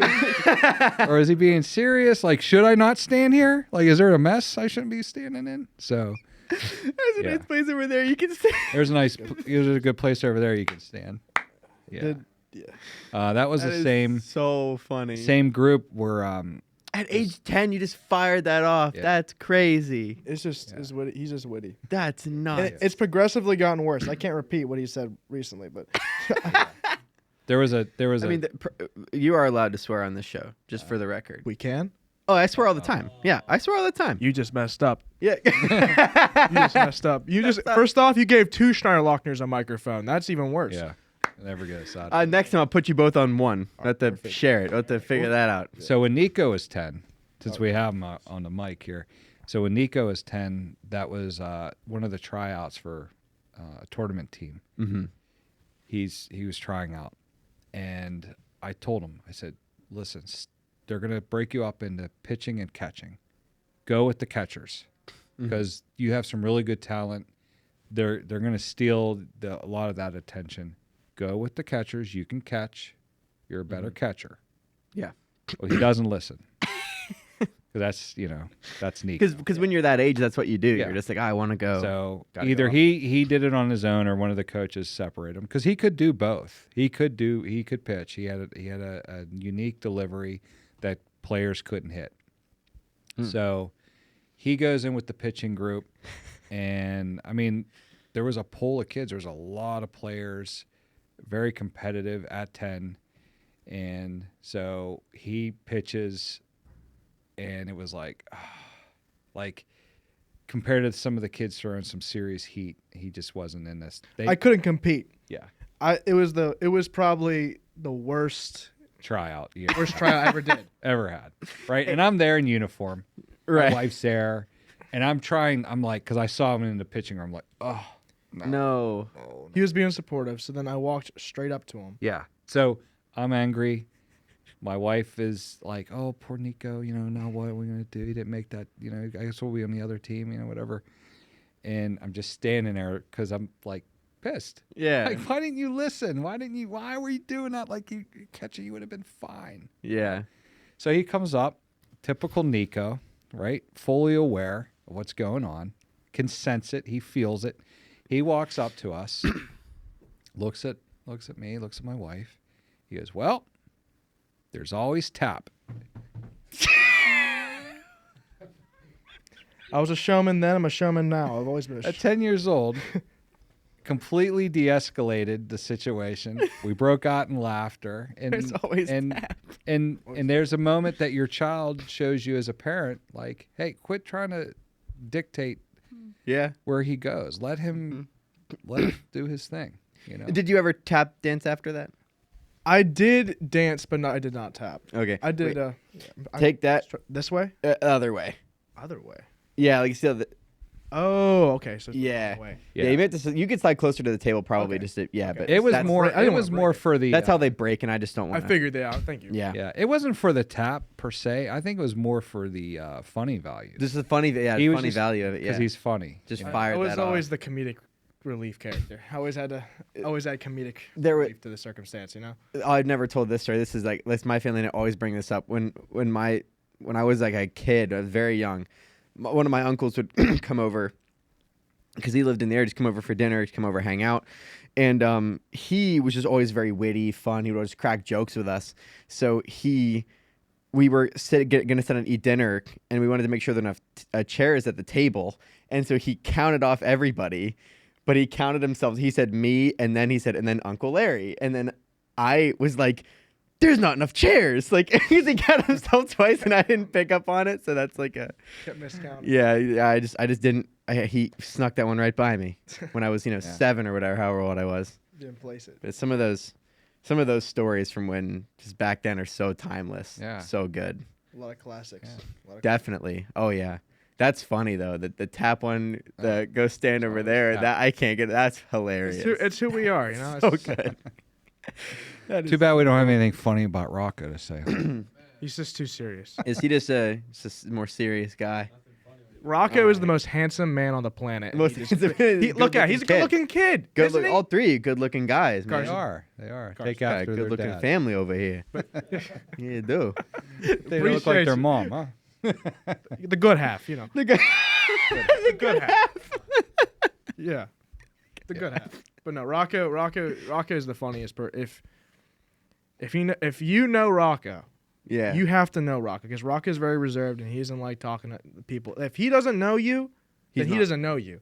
Right. But if you really know Rocco, he is the most funniest, most kind, most heartwarming person on the planet. And he's That's the most good. Next to me. That's next, good. next Only to me. second to dad. Next to me. Next to me. Next to me. But no, hey Wow. Carson, I just want to say thank you for letting us on. Thank you for Oh, it's been a inviting- blast, guys. Are we rapping? No, we're not rapping. I just Gotcha, okay. wanted to say thank I you. mean, we actually are getting close to 2 hours over here. That's not bad. It's great having you guys on. Listen, there's still a part of me that's sad that you left Point Park, but I don't blame you for a second. You want to talk about that? Not a single part of me blames you. I'm about to leave Point Park. I'm about to be not actually, but Wow. It just I've wasn't. considered It's it. not a home. It's just not wasn't a home for me. yeah, it's not. What I will say is that aside from esports, which I was brought into by someone else, You're kicking ass into that. listen, I seen your stats. don't hide. Listen, all I'll say is this. I get this is biased. I have nothing against anybody at Point Park. We've got the best social media game. In athletics, For sure. hands down, best. But aside from that, I've built, like, as far as like it being a home goes, I've built every other group on my own. I've had to go out there and just figure all that out on my own. There was no real like, oh, here's a community you can go join the group. I never really felt super welcomed in any way. Well, you're kind of different in the fact that you went out and did it yourself. Yeah, Most I had people to. come here and try to join groups. You started your own. Yeah, I didn't. The groups that I wanted weren't a thing. So had to go out and do it myself. This is one of them. This group that I'm, my circle of people with this, not a thing. I'll tell you what, this is honestly, your podcast is very successful, and I've seen, and most of your episodes are very entertaining. I watched. I appreciate that. It's. I think at this point. Oh, I probably shouldn't say that because I don't want anyone to get mad at me. Because I really don't have anything against any of these people, but I do believe that. I'm not going to say it. I can't say it. Go ahead, please. We're getting close. We're getting close to catching up to the student TV station in terms of viewership. Fantastic. We're getting close. Good. At some point, we'll catch them. At some point, we're getting close. But that's nothing against anybody, because I do actually have friends that run those shows, and they're putting in a lot of work. Oh, no. This is a different type of content. I do think, to be honest, though, I think that less people are going to keep watching linear television. It's going to become less of a thing. Well, it's because time consuming too. How easy it is just to plop an earpod in and just walk down the street listening to a podcast. Yeah, I can listen to it. You can listen to this in the background passively all day. Like you don't need the visual for any of this. That's kind of the nice part. And the best part about your podcast is that you don't have one particular thing. No. You kind of have a scape of what's going on around you, and you're inviting it in for conversation. And that's what makes your podcast so entertaining. That's what I tried to do. I try to make it. People can come here. No, we don't talk about very difficult topics on the show too, but I do try to kind of make it that like a little bit of an escape. Just come sit down with a friend. We'll just chat. And this has been so fun. This has been probably one of my more favorite ones that I've done, to be completely honest. This one's been cool. Well, thank you. Thank you for having it. This means a lot for our family. Oh, yeah. Not only. It's because it's an opportunity for us to finally speak on some things that people have been wanting us to speak on. Yep. And, the politics, it can get nasty. Of course. At the start, I told you that there was in the news, and here again, it's a reference point, and it's one perspective. I don't know what happened last night at the Plum Republican Committee meeting, but there was an arrest.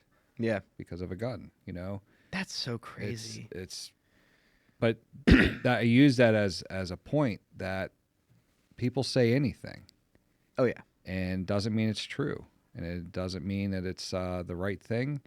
And then then if we chase down every accusation or scenario or spin, we'd go crazy. Oh yeah, you can't do it. You can't address it. People are going to say whatever they want to say, and this was an opportunity for us, and I appreciate it. This was an opportunity for me to just kind of, share. Of course. The past year of our lives, when my mother was suffering, I was suffering, and when they would see me suffering. Yeah. I'd come home and, you're bothered, you're upset, they're concerned, so they ask you, and then I would be like, rebut them away because I don't want to like relive it. Yep. What I just came from. It was a very stressful thing, but yet try to explain that. You can't explain that in 10 minutes in a soundbite. No. And I only say what I'm about to say to empathize. Like my grandfather passed away on Good Friday of this year. And just that whole thing, like seeing my dad going through that, because my dad was their medical power of attorney. So just going through all that, it's not fun, nothing about it, even though you do get to see some family that you don't normally see, it's, you never want to see them under that circumstance. And just everything about that. So I'm sorry for that. That year. I mean, that's it's been about that long. It was about the long with my grandfather as well. And it was like you said. It's there are moments when you think maybe he's gonna pull through, maybe he's gonna get better, but then after a certain point, like you said, our family was like, because he just kept getting pneumonia. He would get pneumonia, and then he would just bounce right back. And at some point, we were thinking, you hate to say this, but at some point. He's living in this tiny room in this assisted living home, and he doesn't get to see family, and it's like, it's not living. And at some point, you got to say, like, if the pneumonia takes him this time, he's going to be in a better place. He's a very religious man. So to pass on Good Friday, I think gave a lot of our family a lot of reassurance. Like, of all days, on Good Friday, there was something so huge about that. Well, I'm sure he's in eternal life. Oh, this is, I never really knew him too well, but So I only say that to empathize. You know, I know what that's like. It's not fun.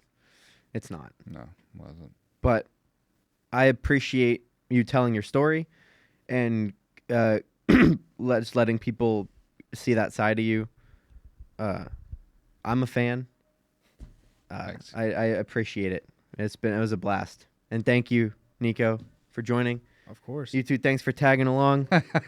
Thanks for being along for the There ride. they are again, tagging along. Yeah, they're just always following. They're always around. behind Make sure me. Nico Thank you, gets on sir. the mic there. Nice to meet you. Thank you. Nice Carson? meeting you.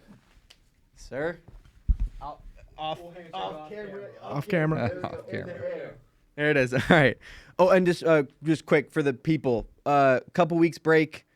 We have some episodes planned for this summer, but I'm not going to give dates because last time I gave people a date, Don Green was supposed to come on the show, and then he resigned a week before the episode, so we had to cancel it. It was a whole thing. So I'm done doing that. I'm not telling people what's going to happen or when it's going to happen, but we have stuff planned. So enjoy the little break. Thank you for listening, and we'll see you later.